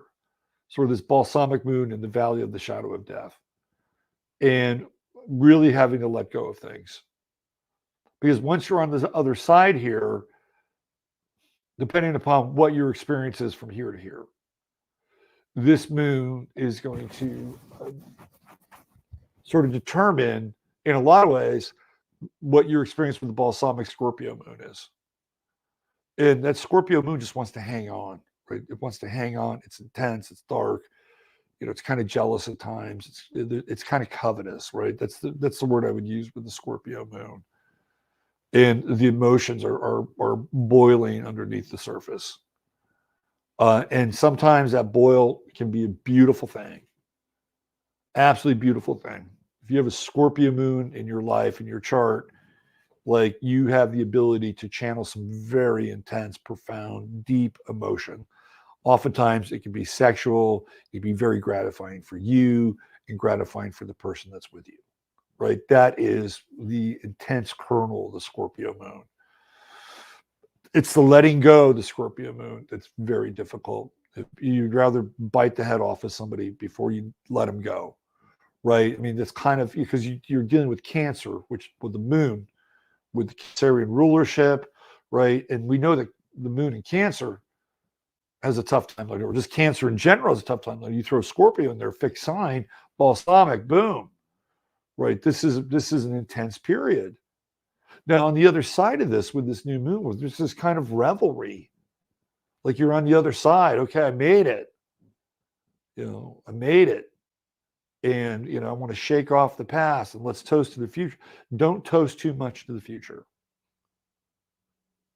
With that moon Neptune square, sun Neptune square, it's a little conflating in some ways. I'm not saying you can't celebrate, but it's almost like wish projection, hope projection, faith projection. There's this whole adage, which is fake it till you make it, right? The spiritual, I think, analog of that is something along the lines of like Joe Dispenza territory, or the power of positive thinking, right? Which to me, you can kind of get into this zone with this Sun Moon conjunction in Sagittarius. But with the square with Neptune, it could be a faulty application, right? It could be like fool's gold. And the thing about Sagittarius, which is a beautiful thing about Sagittarius, but also a very funny thing about Sagittarius, and I've talked about this before, there are Sagittarian people who will say the most outrageous shit, right? In a weird way, it'll be true. But to get there, you have to go a lot of stops along the way in order to figure it out, right? So in a weird way, it could be true, but it just sounds outlandish or outrageous. And Sagittarius is good at that.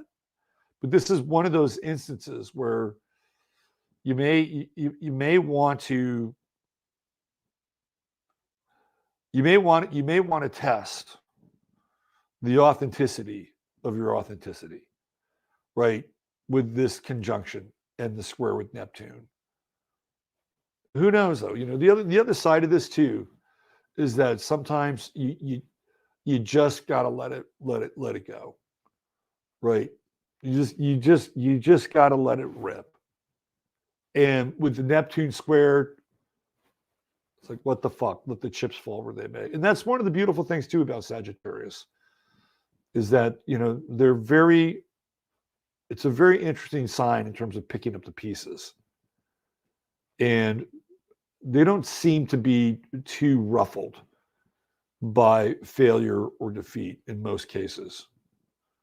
You know, that generally that affable Jupiterian spirit of things can get better or will be better sort of pervades through the sign, which I think helps them in a lot of ways not have to suffer grueling defeats like other signs do at times, right? I mean, look at Greg Allman. He was a Sagittarius. How many times that guy get knocked down? Hell, he even married Cher, had a kid with her, managed to get his life back on track. So sometimes you just have to say, like in Animal House, what the fuck, right? But with that Moon Neptune square, there's almost this sense of kind of false hope in some ways. Maybe not for you. Maybe not for you. But in general, right? There's this sense that it's too good to be true, or we're kind of wish projecting in a lot of ways with this Neptune. Now, there's some other things going on. You know, that moon is trining Chiron and it's trining the true node. So how do we interpret that? I would interpret it in that your emotional expression or what you load or what you put in your chalice, your cauldron on the new moon, how you express it should be focused, right? With Neptune, it's very dispersed. You know, it's again, it's that guy at the bar that's stayed too long, the big drunk slobbering kiss, right? Come here, baby. Let me put one on you. This is focused. Chiron in the true node in Aries is focused. Right. So take that energy, take that low, take that enthusiasm, and be focused with it. Be single pointed. Right. If you're going to invest your emotional energy on the new moon, be single pointed with it, and don't diverge into like the easy path or I'll just have one more. I'll just have one more. You know, I'll tell you here, little confession. When I was a single parent and I had to drop my kid off, you know, with his mom, the drive home was one of the hardest things I ever made.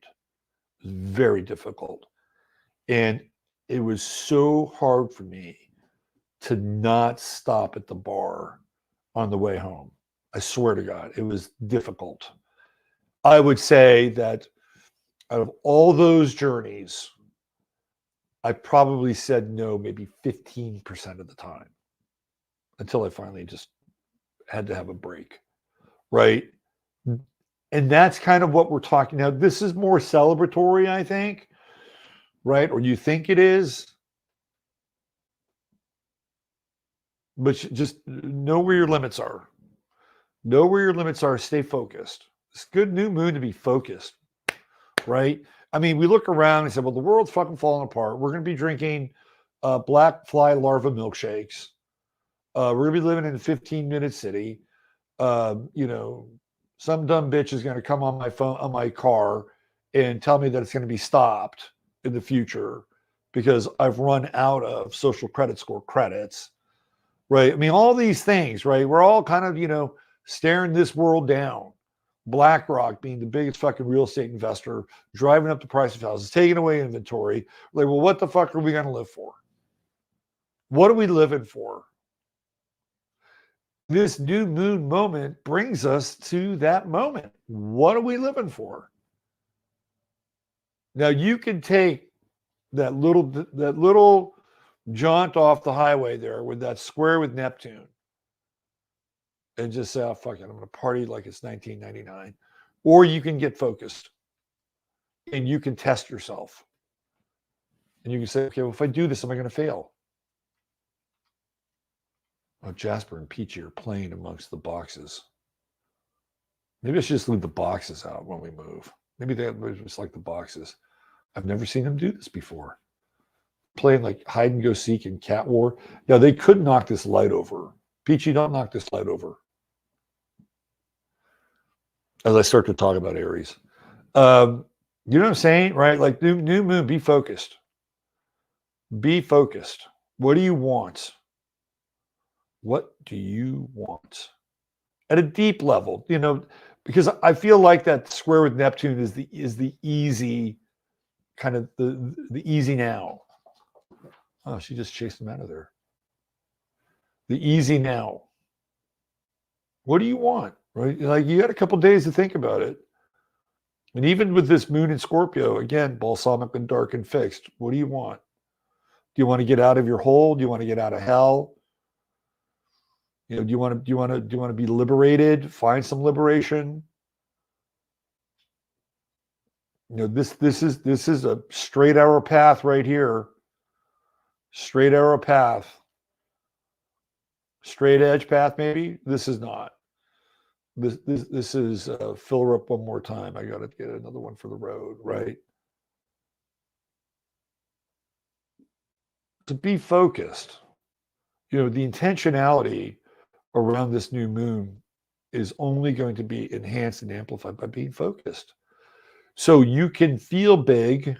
You can feel big, right? Let's not forget Mars. Mars is in this story as well. You know, Mars is a driver here. I've loved Mars and Sagittarius, by the way. It's been great. I've been enjoying Mars. So we have emotional fuel, emotional content.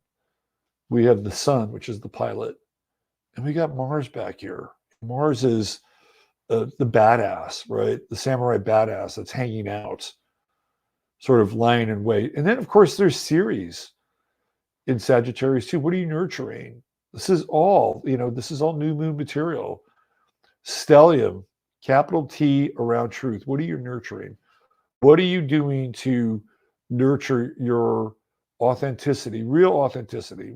You know, when you go deep with authenticity, it's not about, you know, oh, you know, look out for me, here I come, right? No, it's like enacting things at a very, very deep level that connect you to what I would call your divine self, right? That to me is the level of authenticity.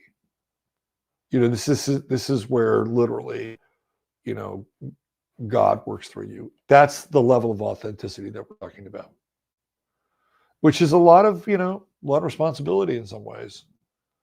But when you go that deep, there's no fuzzy area where and I'll give you an example. Anytime you do something that you really love and you get lost into it, you're being authentic. You're being authentic. When you get deep into something that you really love, you are being authentic, because that is when the spirit of creation moves through you. So it's nothing like the big voice coming down from the mountain telling you that you are authentic because you are living by my word. No, it's not quite like that. It's more like you are in that deep space where you are connecting with a part of yourself that is so immersed and enmeshed in something that spirit carries you. On the other side of this, the other thing with Sagittarius is we cannot deny the truth. So that's another big part of being authentic in this stellium here with the new moon. And even Ceres and Sagittarius is really interesting. It's I think I'll give you a Ceres Sagittarius moment in my life. When I was in college, I'll give you a little kind of backdrop for me. When I was growing up in the school system, I was good at certain things and I was terrible at other things. And I never really got better at the terrible things. I tried, but it was like, made my brain hurt. Okay. The things I was good at, believe it or not, was class participation. Teachers loved me. I was great at that. I was great at reading. I picked up reading like in one day, and I was off to the races. I was good at that. I was good at science. I loved science. Those were the things that I was good at. History. When it came to things like math and the rules of grammar, it was just, it broke my brain. Totally broke my, I would try to wrap my head around. I wasn't wired that way. So I was able to get through the school system with a minimum of math and a minimum of the rules of grammar. Because, well, if you're relatively smart and are good in the classroom, you will get by, trust me. So I got to college and I took this course called Ancient Egyptian Language and Literature. And in order to understand hieroglyphs, right, you had to understand the basic rules of grammar, and here I am, I'm like a fucking junior in college. And I'm still, like, I could write an essay because I could sound it out of my head. Right. And I knew where to put the paragraphs and I knew where to put the semicolons and all that shit. Right. So I was good at that. And I was good at essays. But, breaking down the fundamental rules of grammar, I was stunted in terms of my growth. So it was a very Chiron moment, right? I have Chiron in Aquarius in the third house. And I had to let my teacher know. She was an angel. Her name was Miriam Epstein. And I told her, I said, I really don't know this stuff because I couldn't break down the hieroglyphs unless I understood. I know it sounds strange. So she said, well, come by my lab. And she came by, I went by the lab a few times and, she did not have to do this. She did not have to take her time and teach me basic high school rules of grammar.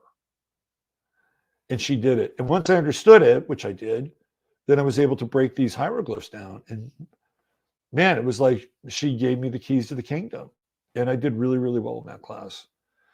In fact, I wrote this essay that was really good.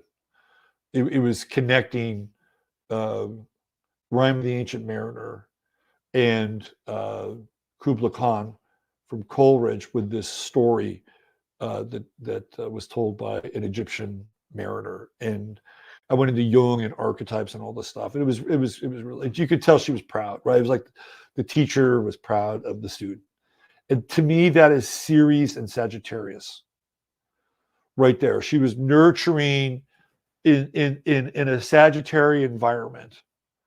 She was nurturing my capacity to learn, right? And that's a really important role that Ceres is playing right now.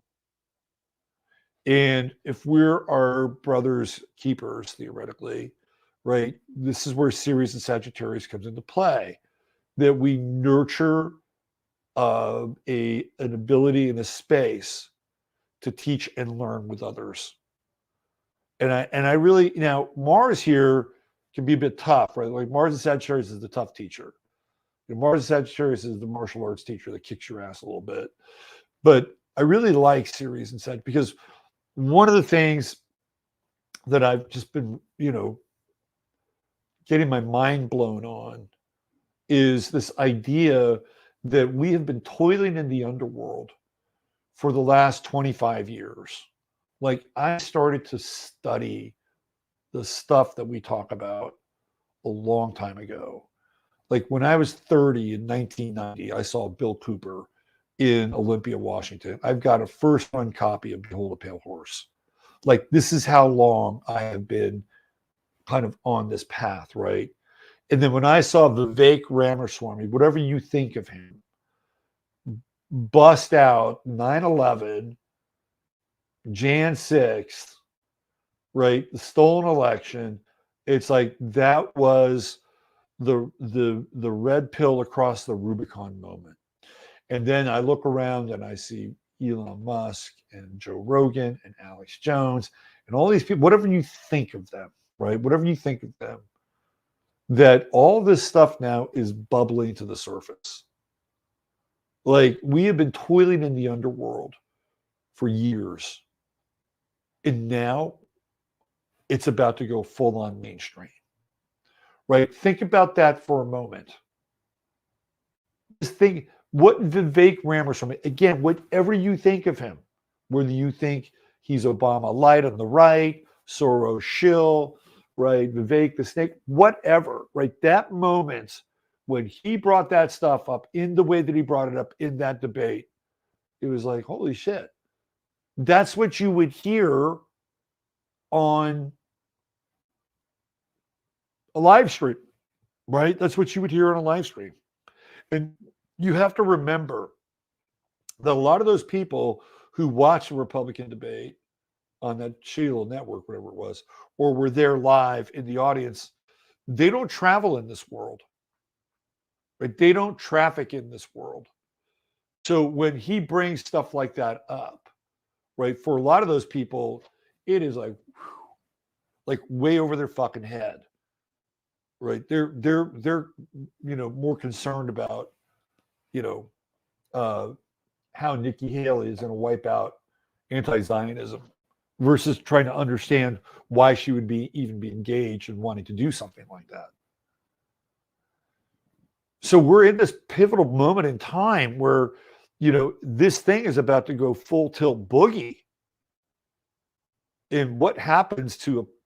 And I don't think we've ever been at a place like this before. Maybe pre-mud flood, people, who knows what was going on there? Who knows? Maybe it was just, the clock, the cosmic clock. All right, time's up on this one.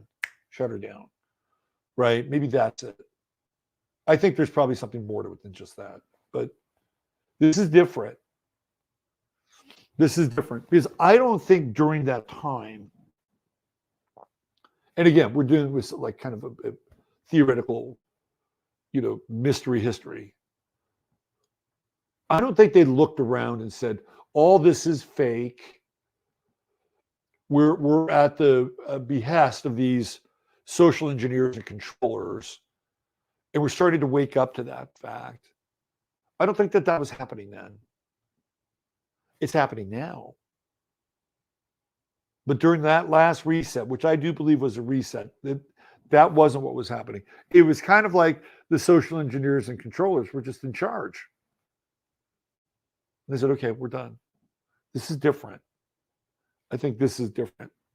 And we're headed towards this crossing the Rubicon moment. Now, it's always dangerous when that happens because there are Judas goats. The Judas goat is the one goat that leads all the other goats to slaughter, right? He's trained. The Judas goat is trained to lead all the other goats to slaughter. So there are Judas goats that are out there waiting for this moment, right? Waiting for this great awakening to occur. Well, let's just go on over here. January 6th was a Judas goat moment. Well, if January 6th was a Judas goat moment, what does that make Alex Jones? Because he was one of the guys that was pushing that like a motherfucker, right? So this is kind of where we are, right? And I've been thinking about this. I mean, and not everybody gets it right either. That's the other part of this. Not everybody gets the big, and I don't care how long you've been doing this, how much you've been studying this. Our ability to grasp it is,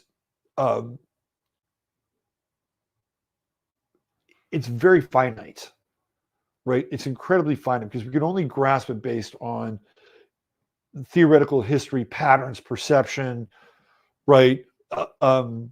Revelation, synchronicity, all those things.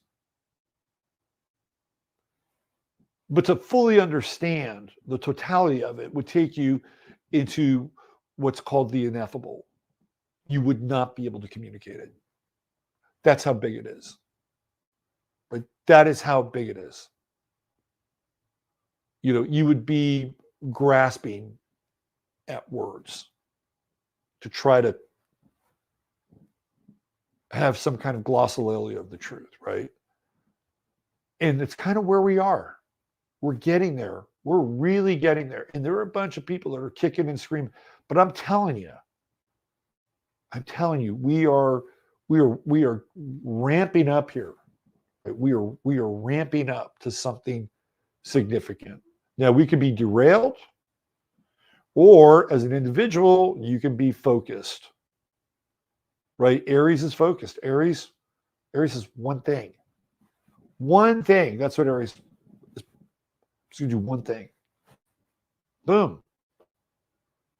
Gets it done. One thing. Like Richie Blackmore, Aries. Did Richie Blackmore ever fuck around with jazz fusion? No. No. He never fucked around with jazz fusion. Not that you can't. Jazz fusion's beautiful. He never did it. Did Richie Blackmore ever fuck around with funk? Nope. Never fucked around with funk. What did Richie Blackmore do? He did rock, metal, classical, kind of European traditions. That was it. One thing. That's what Aries does. One thing. And they mine that one thing. And they get really theoretically good at it. What does Sagittarius do? Well, Sagittarius do a bunch of things. Well, let me try this. Let me try this. Let me try this. So here we have this focal point for this trine. And it's all in the new moon. But before, again, we get there, we got the dark moon here. The dark balsamic moon. I like this new moon. Let's look at the Sabian symbol for that moon.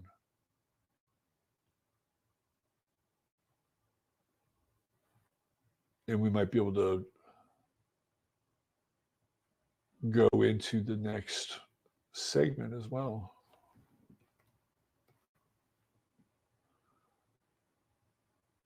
All right.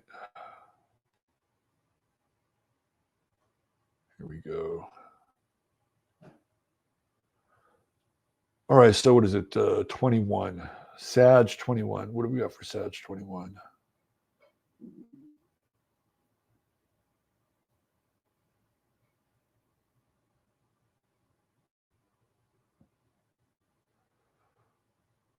I like this. This is a really interesting degree. In a lot of ways, it talks about it's a weird symbol, but it talks about, in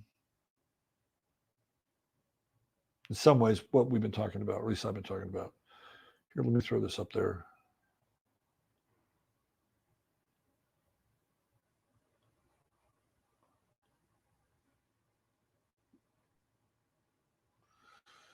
Oh, how do I do this?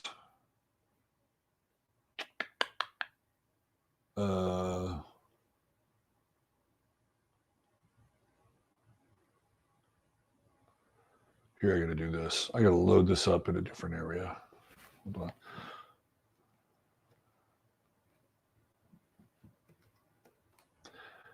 One moment, please.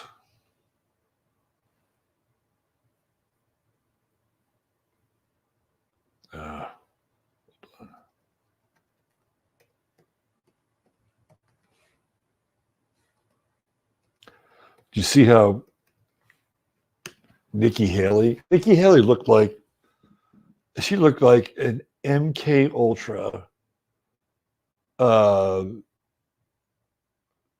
robot that just misfired during the whole thing with Vivek. That was weird.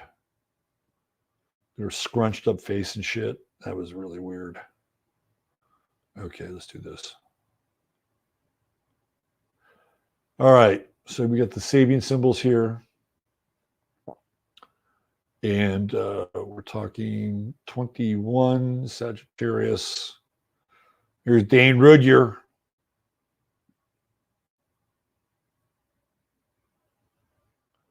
Let's get rid of this, make that bigger. There we go.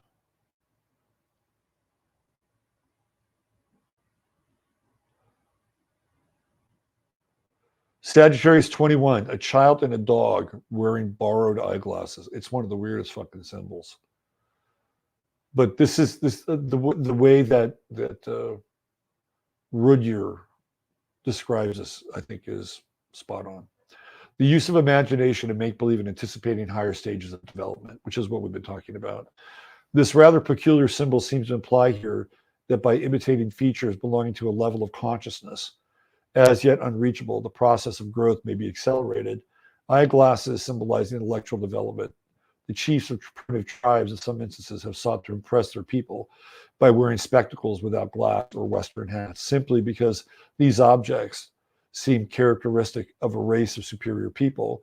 This is similar to the process of growth by identification with a master or guru. In a sense, it is mere pretending or make-believe, yet wearing the mask of a god, the medicine man at the time becomes, for all practical purposes, the incarnation of God. Growth is always a hierarchical process, even if the growing entity is not aware of it. This first of 5 symbols constituting the 53rd sequence, it suggests the value of learning through imitation. That's interesting. Imitation.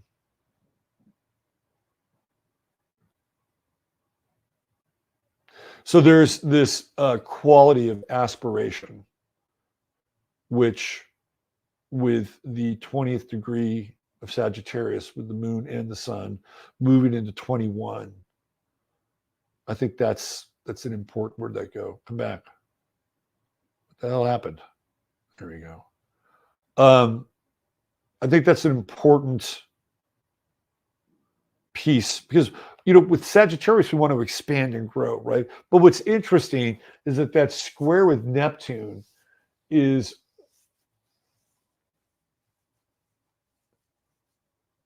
like, is it a costume? Right? Because you got that Neptune square. Is it a costume? And are you play acting or are you trying something on? I think that is the dynamic here with that square with Neptune. Because whenever you get into Neptune, you're into kind of these illusory states. Right? Okay, let's go to 24 Aries. Just what that is. Let's see, we got 20, it's actually 23 Aries. Let's check out 23 Aries, which is the trine to the true node in Aries. Let's look up 23 Aries.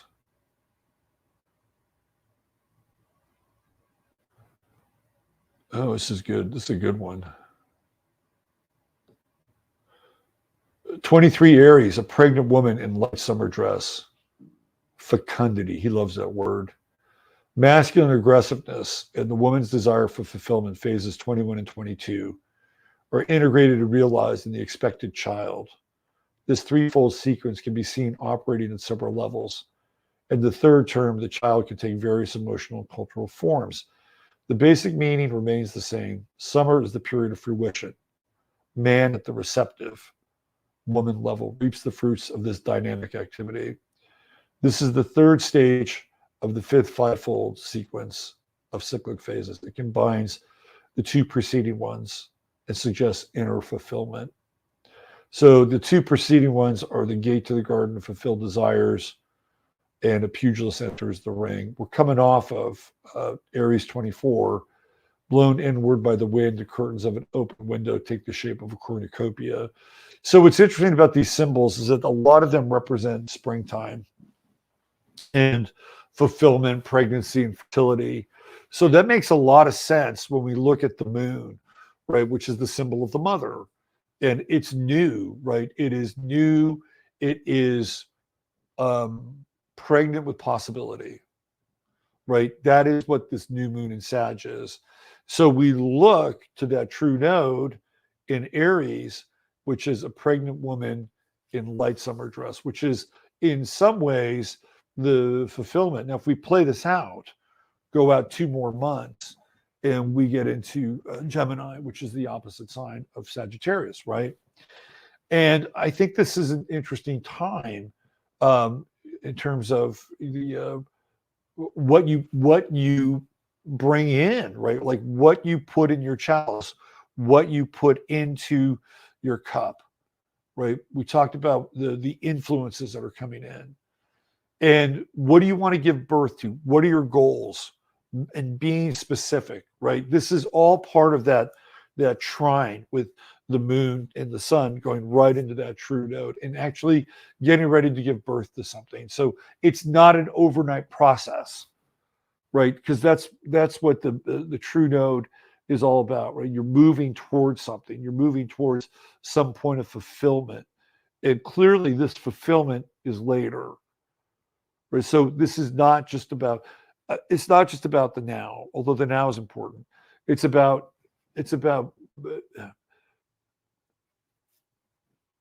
that one thing, right? You're aiming towards something.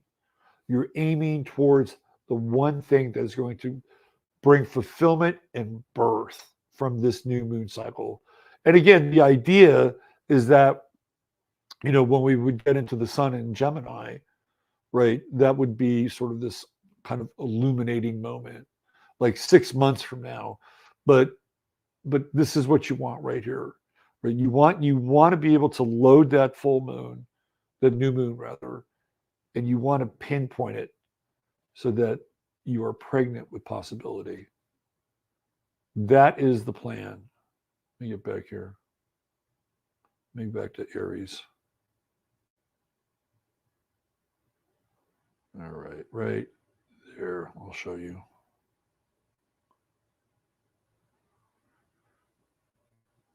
So it's really interesting. All these symbols have kind of great organic and abundant imagery.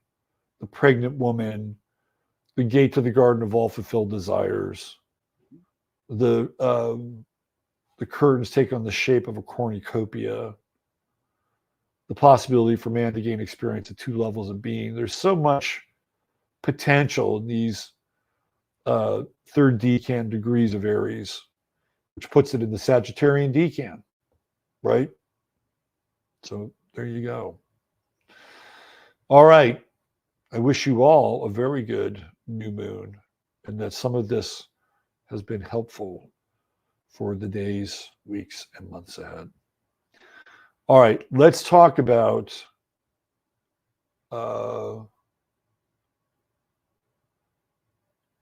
Pluto and Capricorn at 29 degrees. Because I wanted to talk about this degree tonight. And I did want to bring in the Sabian symbols as well, because of that was my original goal. And so this is a good transition. Okay. Where are we? Right here. Why don't we do this before I get into this would be a good break. Right there. Okay, I found it. All right, let me go back to the studio here and let's do a little banner action.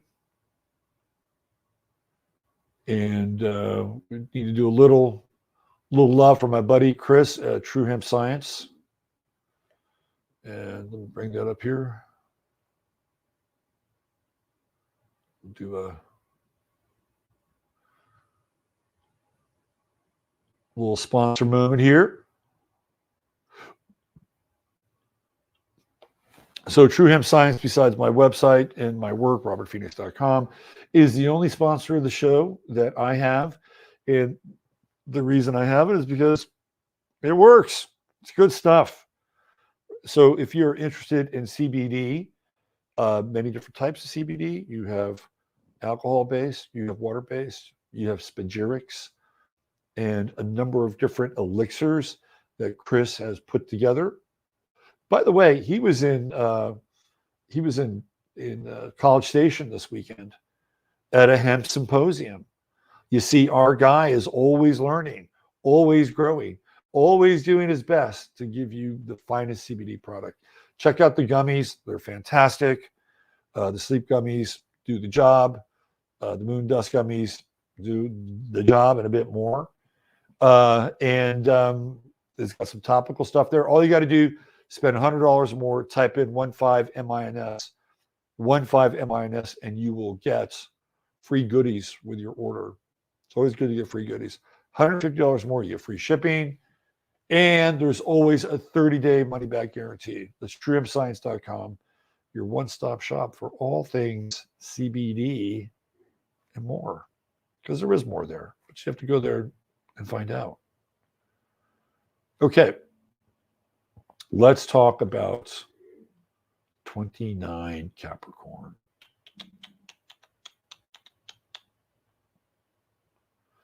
Okay, so in the Sabian symbols, you always round up to the next symbol if it's past the 30th minute. That's how I work with them. Quick. Some of you may be saying, "What the fuck is the Sabian symbols?"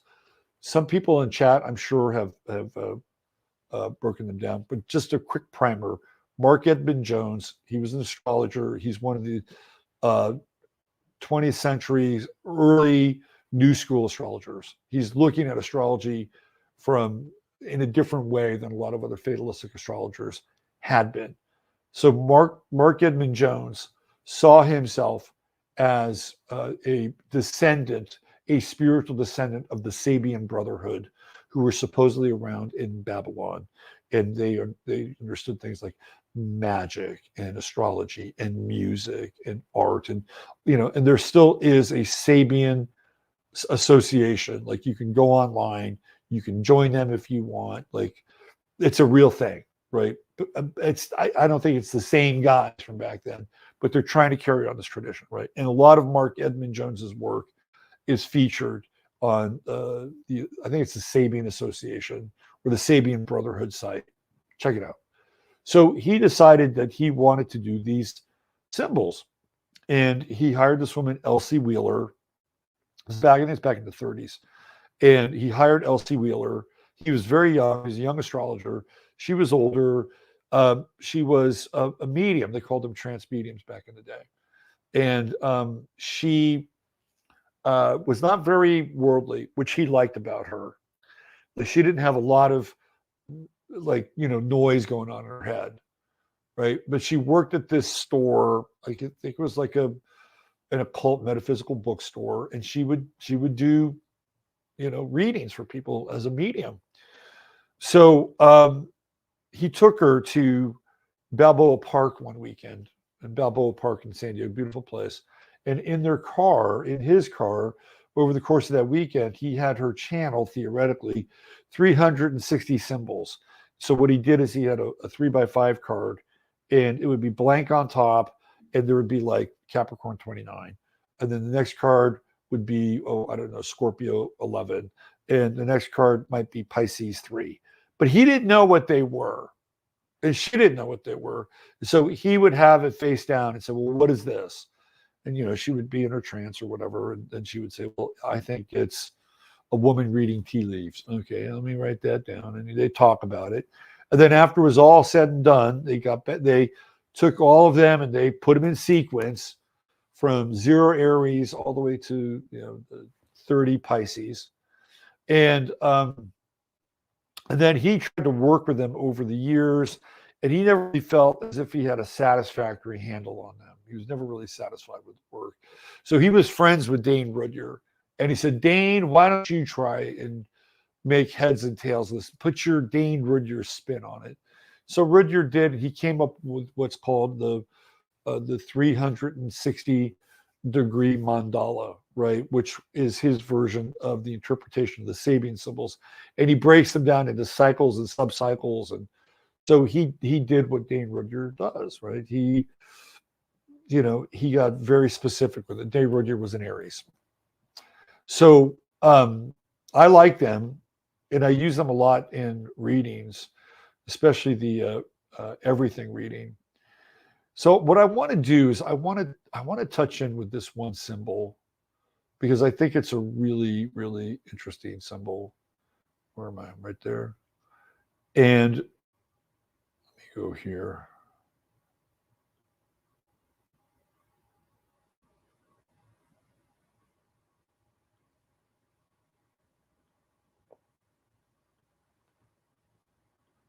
Right here. Okay. So when we get to Capricorn 29, past that the 30 minute mark, this is the symbol for it. Phase 300, Capricorn 30, a secret meeting of men responsible for executive decisions in world affairs. That is what's going on right now with Pluto. This is what's happening, right? This final degree of Pluto and Capricorn, before we go into Aquarius, this symbol is telling you what's happening behind the scenes. How do I know this? Well, first of all, it's the symbol. But if you go back and you watch Trump's election night in 2016, Mars was at 29 degrees Capricorn. And I remember watching this and going, there's some shit going on here with Trump in this election. And that election was decided at Capricorn 29, Capricorn 30, and then the next morning, it was in effect Mars in Aquarius, and that's when the revolution started. Right? That is when the revolution started.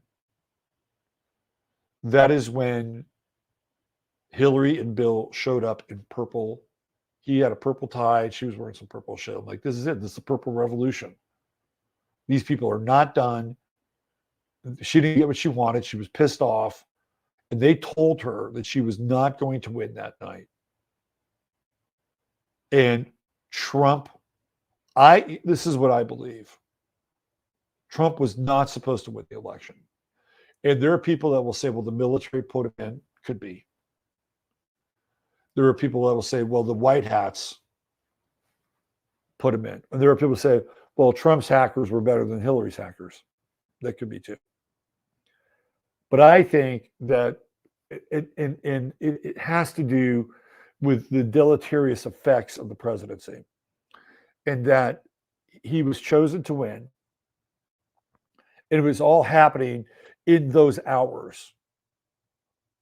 You know, when they're looking at Wisconsin, or they're looking at Michigan, or they're looking at Florida. It's happening then, and it was like done. It was like a done deal at that point. And my feeling was that this gets into this whole thing with the coup and Steve Piscean. This is what I'm talking about. And on the surface, it would look like a defeat for the left. But look what happened. Look what happened in the ensuing 4 years. Strife, duality, conflict, a never-ending assault on the American public who want to stand up for things like America First and truth, right? It was in some ways, they were able to get more mileage, more political mileage, more political capital, more polarity and duality out of having Trump elected versus electing Hillary and trying to push through all these programs. Do you understand what I'm saying? And I remember Trump's body language and overall vibe after the election. He looked stunned. He looked like a guy that didn't expect to win. Like, okay, I did what I could, right? He walked out of that Al Smith benefit in New York like a beaten man. He burned the place down. He walked out of there, him and Melania, the two loneliest people in the universe, walking out of that event by themselves. And behind them, there's Hillary and Huma Abedin and Gail from Oprah and all these people. Man, they're just having a good old time. And hey, how you doing? And hugging. And if you had to say which person was going to win the election based on that room, clearly it would be Hillary. Trump walked out of that room with nobody except for Melania. I watched this and I'm like, my God, look at this. Does this guy even stand a chance? And I knew he would win, but you wouldn't have thought so if you watched that. Why? Because of this secret meeting of men. This is what was happening election night, right? Now, Rudyard is into this whole Great White Brotherhood thing. We are all aware now of the work of secret committees in the White House and at all levels of the government. The student of esoteric philosophy believes in the existence of what has been called an inner government, which has the power to direct or guide the evolution of our planet, of mankind. Some people speak of a cult hierarchy. So we're into Blavatsky territory here. Or of the White Lodge. Here again, what is at stake is a seeing through the facts of telluric processes in human history, assuming that these facts are at least in part the outcome of the decisions of the Supreme Council of quasi-divine beings. Obviously, the symbol can also refer to what occurs at the more ordinary level of business and politics. At any level, it refers to the highest form of social interaction. I'm not sure. I mean, maybe highest form of social interaction doesn't always have to mean the most evolved form of social interaction. This is the last symbol belonging to scene 20 and related to the zodiacal sign Capricorn.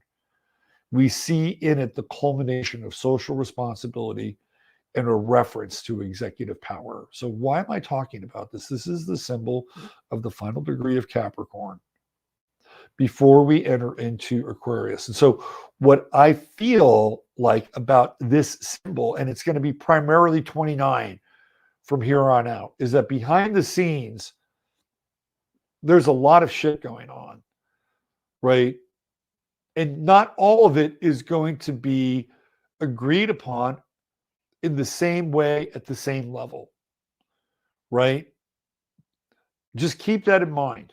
There may be decision makers in Bern, Switzerland, or there may be decision makers in the Vatican, or there may be decision makers in London, or there may be decision makers somewhere 5 miles beneath the planet. Who the fuck knows, right? Like there may be these decision makers that are working arduously to move us into the new age, which is Pluto in Aquarius. They may not be the only ones.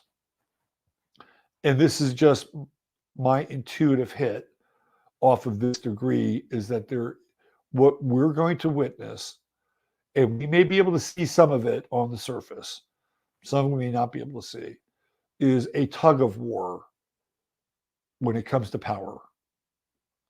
Behind the scenes, behind the cameras, and every now and then, and I'm not a white hat, black hat person.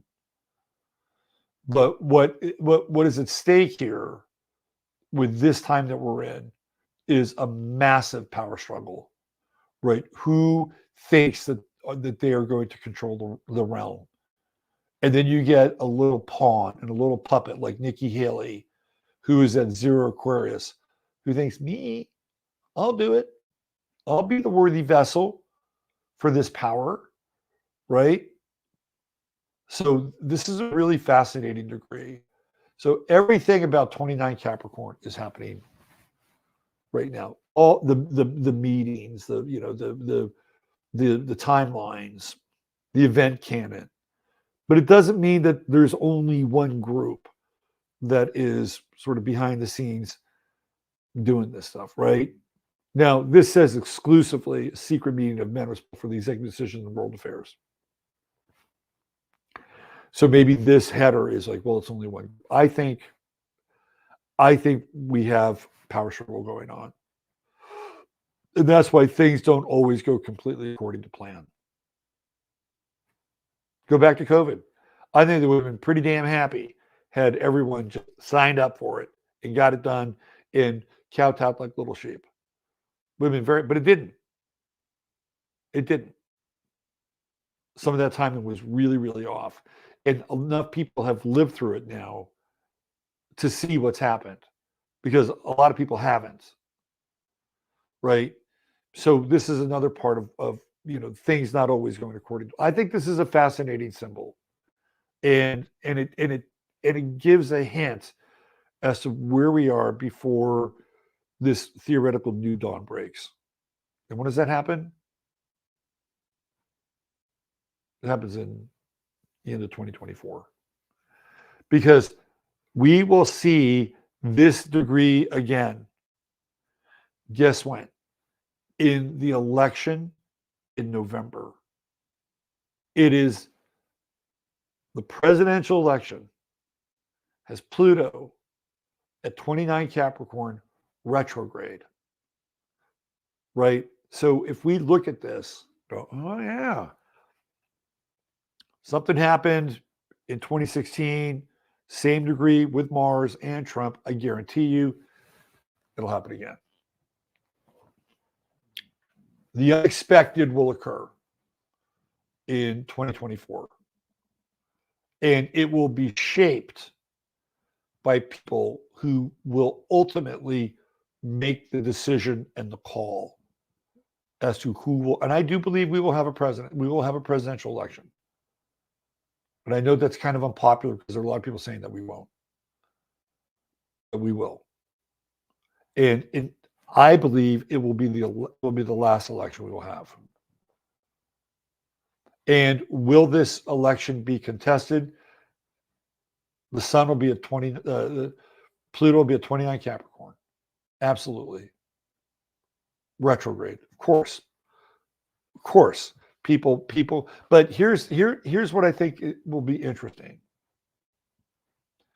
Because of what happened in 2020, and this all starting with Mars and Capricorn at 29 degrees, that this could be the thing that balances out both of those election cycles. What does that mean? Does it mean Trump gets back in, goes on a path of vengeance, gets to do the things that he wanted to do maybe in 2016 but couldn't have done? I don't know. Possibly. We have a long stretch of highway between now and November of 2024. 2024, year of the dragon, right? It is the year of the wood dragon. It's a big year. It's an 8, right? 2024 is an 8-year power number, infinity sign, right? Heaven and earth, equal proportion. 2024 is going to be a year that is legendary. Would be, I think, too tame. We got an eclipse. We got a major fucking eclipse, which we've talked about before. In April. And April's, pretty young, right? It's right at the beginning of the year, springtime energy, and it gets the year off rocking. Actually, I think just in January, February, it's going to take off like a fucking, speedboat, the thunderclap. And in the background, people are waking up, right? We're having this, at least you're going to be living through a really good drama. The masses are waking up. The priest class and the banking class and the technocrats and the multi-dimensional shape-shifting archons, they're coming to town, man. This is it. The awakened masses, locked and loaded, right? Understanding some of this stuff at a pretty big level. And then you have these bad hombres that want to essentially shut everything down and do a memory wipe and start it all over again. And 2024 is a huge time. It is really the beginning of a 3-year chapter of all of this. And I haven't even got into the whole Mars cycle. I'm going to do that maybe next week. Because the Mars cycle is nuts. Like Mars is in Leo, Cancer, Leo for over a year. And when we get into Mars and Cancer, we're really into like the folk, the people, America. America's a Cancerian country, right? It's like America gets defensive. The people get defensive. It's going to be just a really intense, powerful, not an easy time. Not easy, but nothing like being in a really big movie, really big production to make your time here feel like, well, at least we were here for that. Take advantage of this new moon. load up an inspiration. Find one thing you can move towards and point towards. Okay, where are we? Started 6:30, 2.5 hours. And we got 300 people here. Okay. Let me do this. I wanted to talk, so I'm going to confess that I'm going to bring this guy's picture up here. That I knew a little bit about Todd McFarlane, but not a lot. Let me get rid of the banner. Let me give you guys a visual of Todd McFarlane. Hold on. Some of you people are. Let me do a better one. Some of you people are comic book people, and that's where Todd McFarlane kind of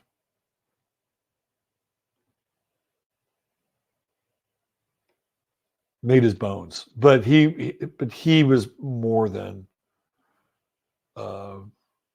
he's been more than just a comic book artist. So I saw this brief documentary on him on YouTube, and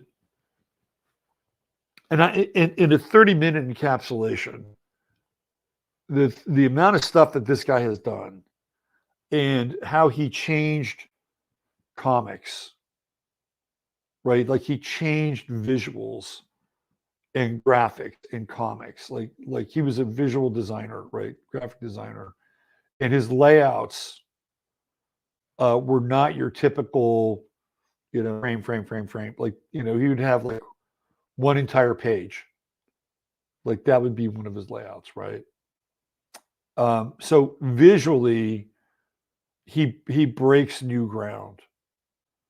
And the way that he draws Marvel's characters is very different. Like Spider-Man was drawn a certain way for a very long time. And what he did is he changed Spider-Man. Like he changed the eyes and gave him more of a bug look, right? And when he, so this is like the new Spider-Man, #1, all new collection, STEM issue. So this was like kind of the rebirth of Spider-Man. And it was his style. And even the way that, that he would, draw the threads coming out of his glove were very different. And he has a bit of a horror style in terms of his graphic art design. It's definitely dark. And when he drew the Hulk, he drew the Hulk in an incredibly dark fashion. So, he's not somebody who was known to go along with the program, right? He created Spawn, this character Spawn, which became huge. He started his own comic company. And the thing that I was, and he's, been known to be, quite an asshole in terms of business, and he likes to piss people off. He's rebellious. He's a counterculture person, and he's kind of punk rock in his own way. He's Canadian, and he has burnt bridges with a lot of folks. But his story is incredibly fascinating, and how he was able to create himself into a comic book artist, because he was going to be a baseball player and he got hurt. There's his Wolverine, and he got hurt, and he taught himself how to draw comics, and he got really, theoretically really good at it. And he kept sending out, he was living in a trailer park with his high school sweetheart, soon to be wife. And he sent out, just letter after letter after letter to all these comic book companies. And he kept getting rejected. And a common theme in this guy's life has been overcoming rejection. Total common theme. Another common theme is getting into lawsuits and losing them. because he's got too much hubris in some ways. He's kicked out hundreds of millions of dollars in lawsuits to people like Neil Gaiman, this hockey player whose name he used for a character in one of his comics called Joey the Juicer, I think. It was based on this hockey player. The hockey player sued him and he won $25 million. And so Todd McFarlane has been no stranger to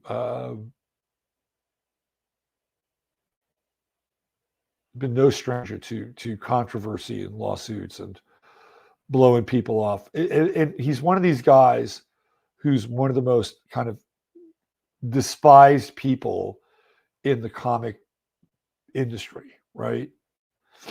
Like, he's made a lot of enemies, but his ability to kind of overcome these setbacks and continue to move forward, whether it's in comic books or action figures. Like, this is a guy that changed the world of comic books, the way that they were drawn. He did his own inking. He figured out how to do his own inking.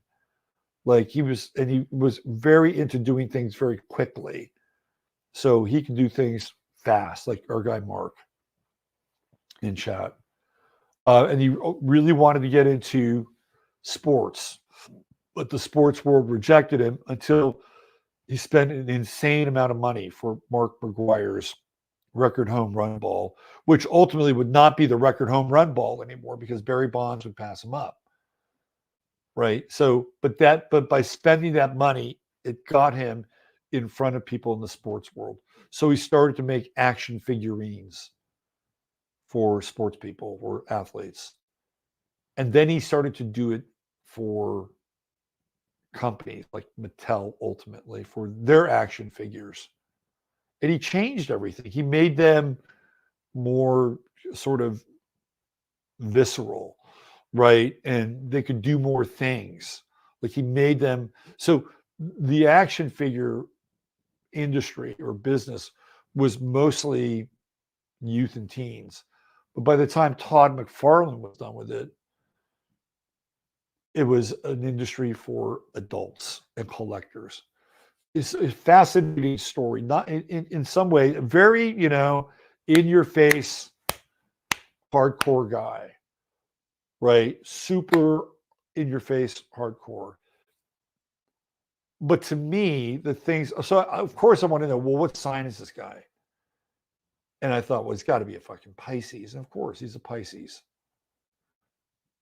So I wanted to look at his chart because he's a very interesting character. And especially he's the horror stuff, right? Now, I don't know what time he was born. So I played around with his birth time a little bit. It's like, what makes a person a person? What makes a person deal with a defeat and rejection over and over again? What makes a person extremely talented, right? When it comes to things like art and creativity, what makes a person be almost obsessed with doing something bigger or better or different than what anybody else is doing? Because in a lot of ways, that's how I would describe Todd McFarlane in some ways. He even did music videos for bands like Korn and Nirvana, not Nirvana, the other guys, Eddie Vedder, those dudes. So I looked at his chart and I thought to myself, okay, what's this guy got going on? And I tried to figure out what his ascendant might be. And he's got this kind of scorpionic obsession with things. But I wouldn't call him a Scorpio rising. If you look at his face in all those shots, he looks very Virgo rising. Like, every hair is in place. He never looks messed up. Sometimes you'll see that with Scorpio rising people.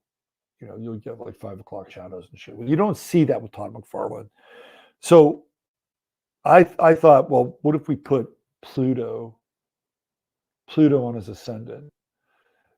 In some ways, with Pluto, it doesn't matter because this guy's got his true node conjunct Pluto at 6 degrees Virgo.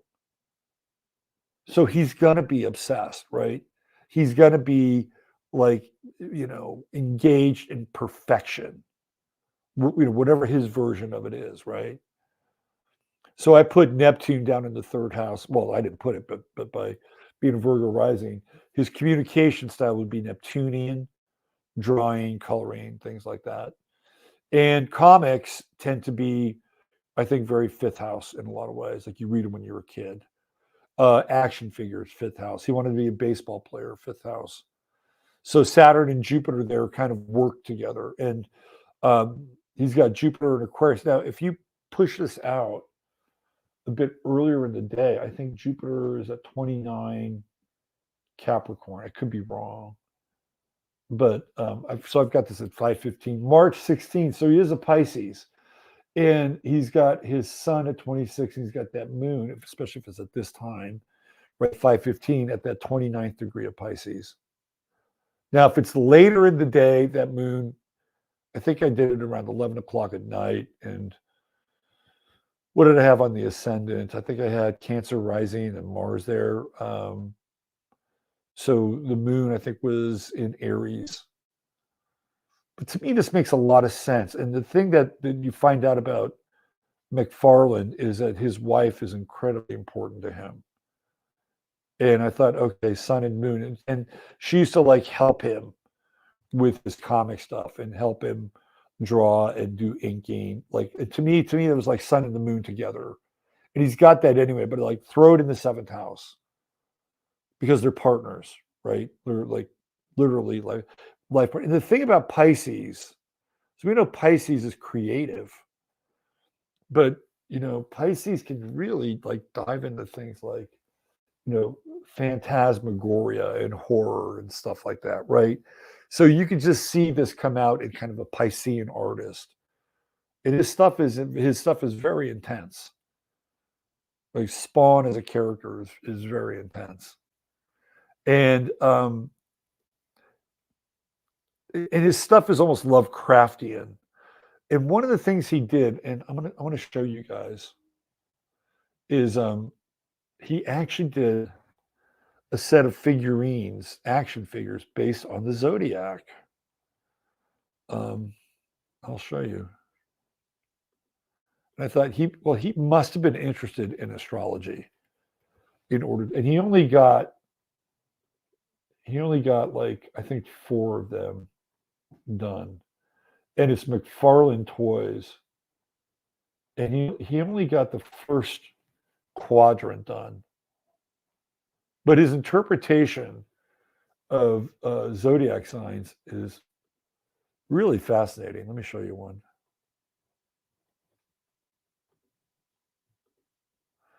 Here, so this is he was supposed to have 12 of these, right? They're not in any particular order, but this is Aries for series 1. So that's what Aries looks like. Now remember, he's got Venus in Aries. So he's going to have a lot of conflict in his partnerships, especially professional. And I thought, well, that's interesting. It looks a little Capricorn, but I get it, right? It's kind of menacing, cloven hooves, right? He's got it looks a bit more like a goat. This looks more like a ram. But, it's pretty dark. For Todd McFarlane world, it fits, right? So then he has Taurus.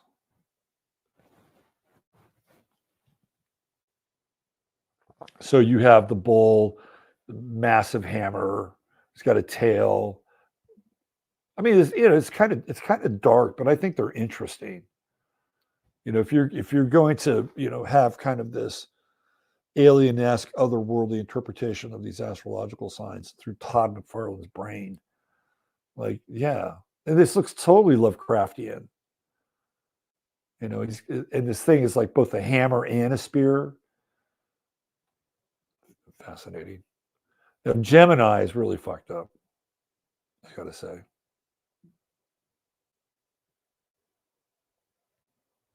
So here's Gemini.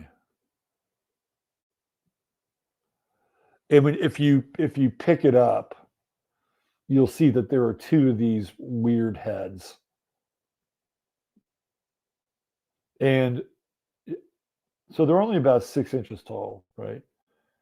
And you only did series 1. You can get these on eBay if you're interested. Some of them in complete sets. But when I look at this, I just don't see Gemini. I have to be honest with you. Aries he got, Taurus he got. I'm not getting Gemini, even though it has two of these nasty mouths, right? And then he did Cancer for ending up the first quadrant. And obviously these were not a hit because he only did, but look, he did the NHL. He got to deal with the NHL, Pacific Rim, the movie Spawn. These are all action figures, Batman, classic TV series. It's all McFarlane toys. I like, this is Cancer. I kind of dig this one. This weird crab being from another planet, giant claw. He's got it's kind of a weird, almost like a trident, but it's not a trident. Of all the characters, this one is my favorite. It's kind of menacing, very otherworldly. Kind of reminds me a bit of Alien here. You know, Alien. No, not Alien. Predator. Anyway, so he got into that line. Toys, right? Games, toys, Gemini midheaven. This is just me riffing on.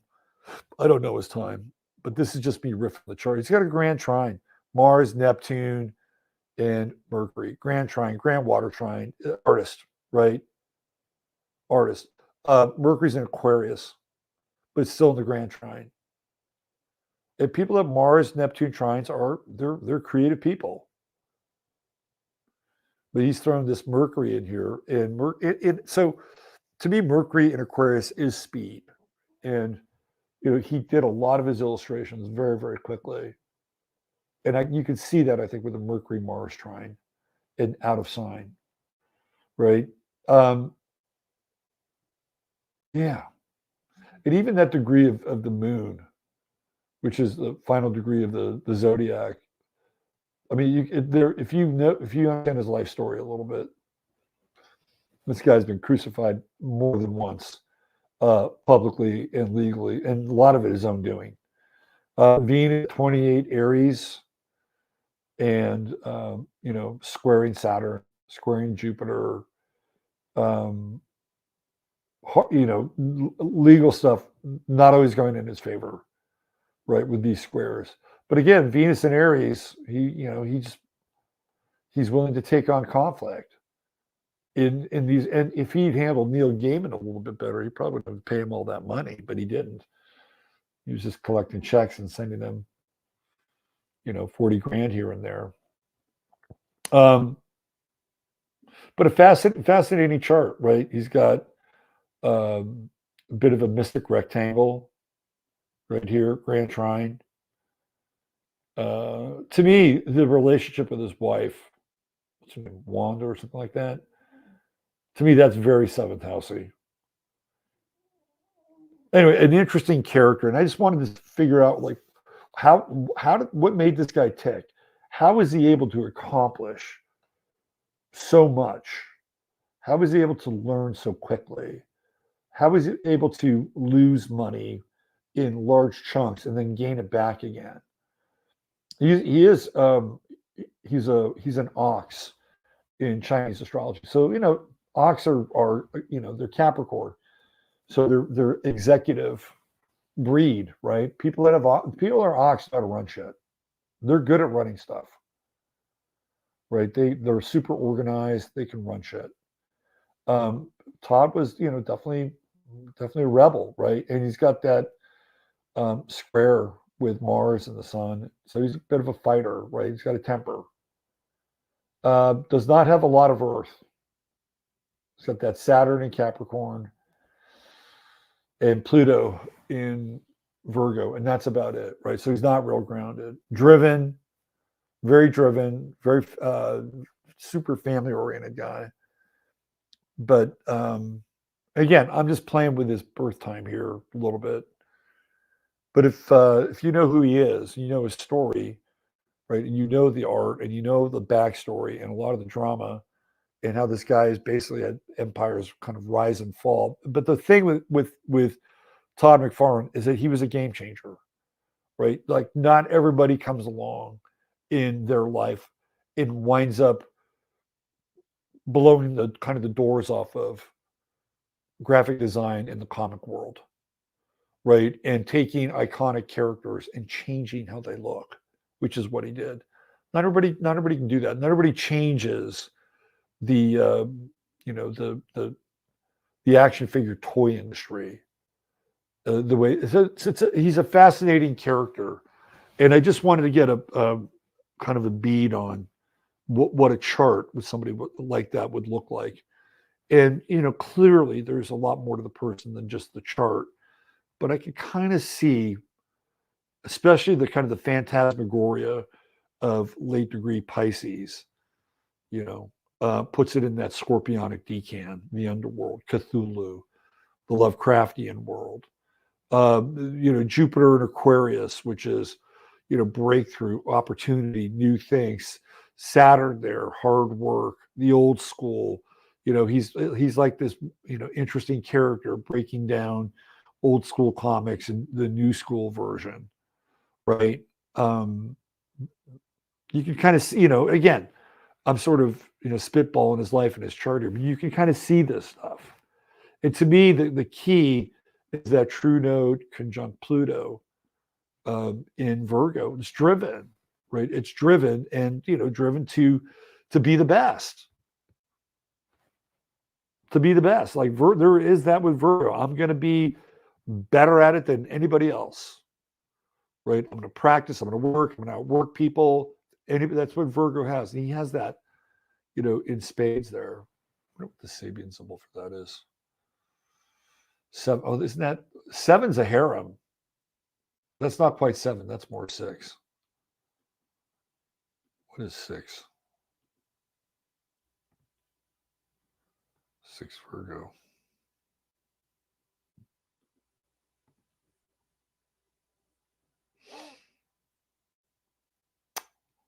A merry-go-round. The first experience of the dynamic intensity of life processes and the possibility of using them to reach a characteristic ego satisfaction. It's interesting. It's all about cycles, turnings, children. Like when we think of a merry-go-round, we do think of things that are related to children and things like child action figures and comic books. But it's beyond that. It's like understanding that you're going to come around and get another crack at the ring, right? An objective approach to the life force. Anyway, there you go. Little Todd McFarlane, just a little kind of jaunt through the comic world. All right, I'm out of here. Thanks for being here, everyone. Appreciate your time, your support. Mods, thank you very much for your presence in the chat. Dr. J, thank you for being here and being here. We'll be back hopefully next week. Fingers crossed. We'll see how the move goes. We'll see how the transition goes. I don't think we'll be doing the Friday forecast on Friday because that's where we're moving. So tomorrow night, Serious Sports here with my guy Al Dog. And let's see, what else do we have? Astro Weather. We'll do Astro Weather Tuesday through Thursday, 50 minutes of flame. And that's it. No shows on Friday. Fingers crossed on Sunday. Have yourself a blessed week. Robert Phoenix here, signing off. Bye for now.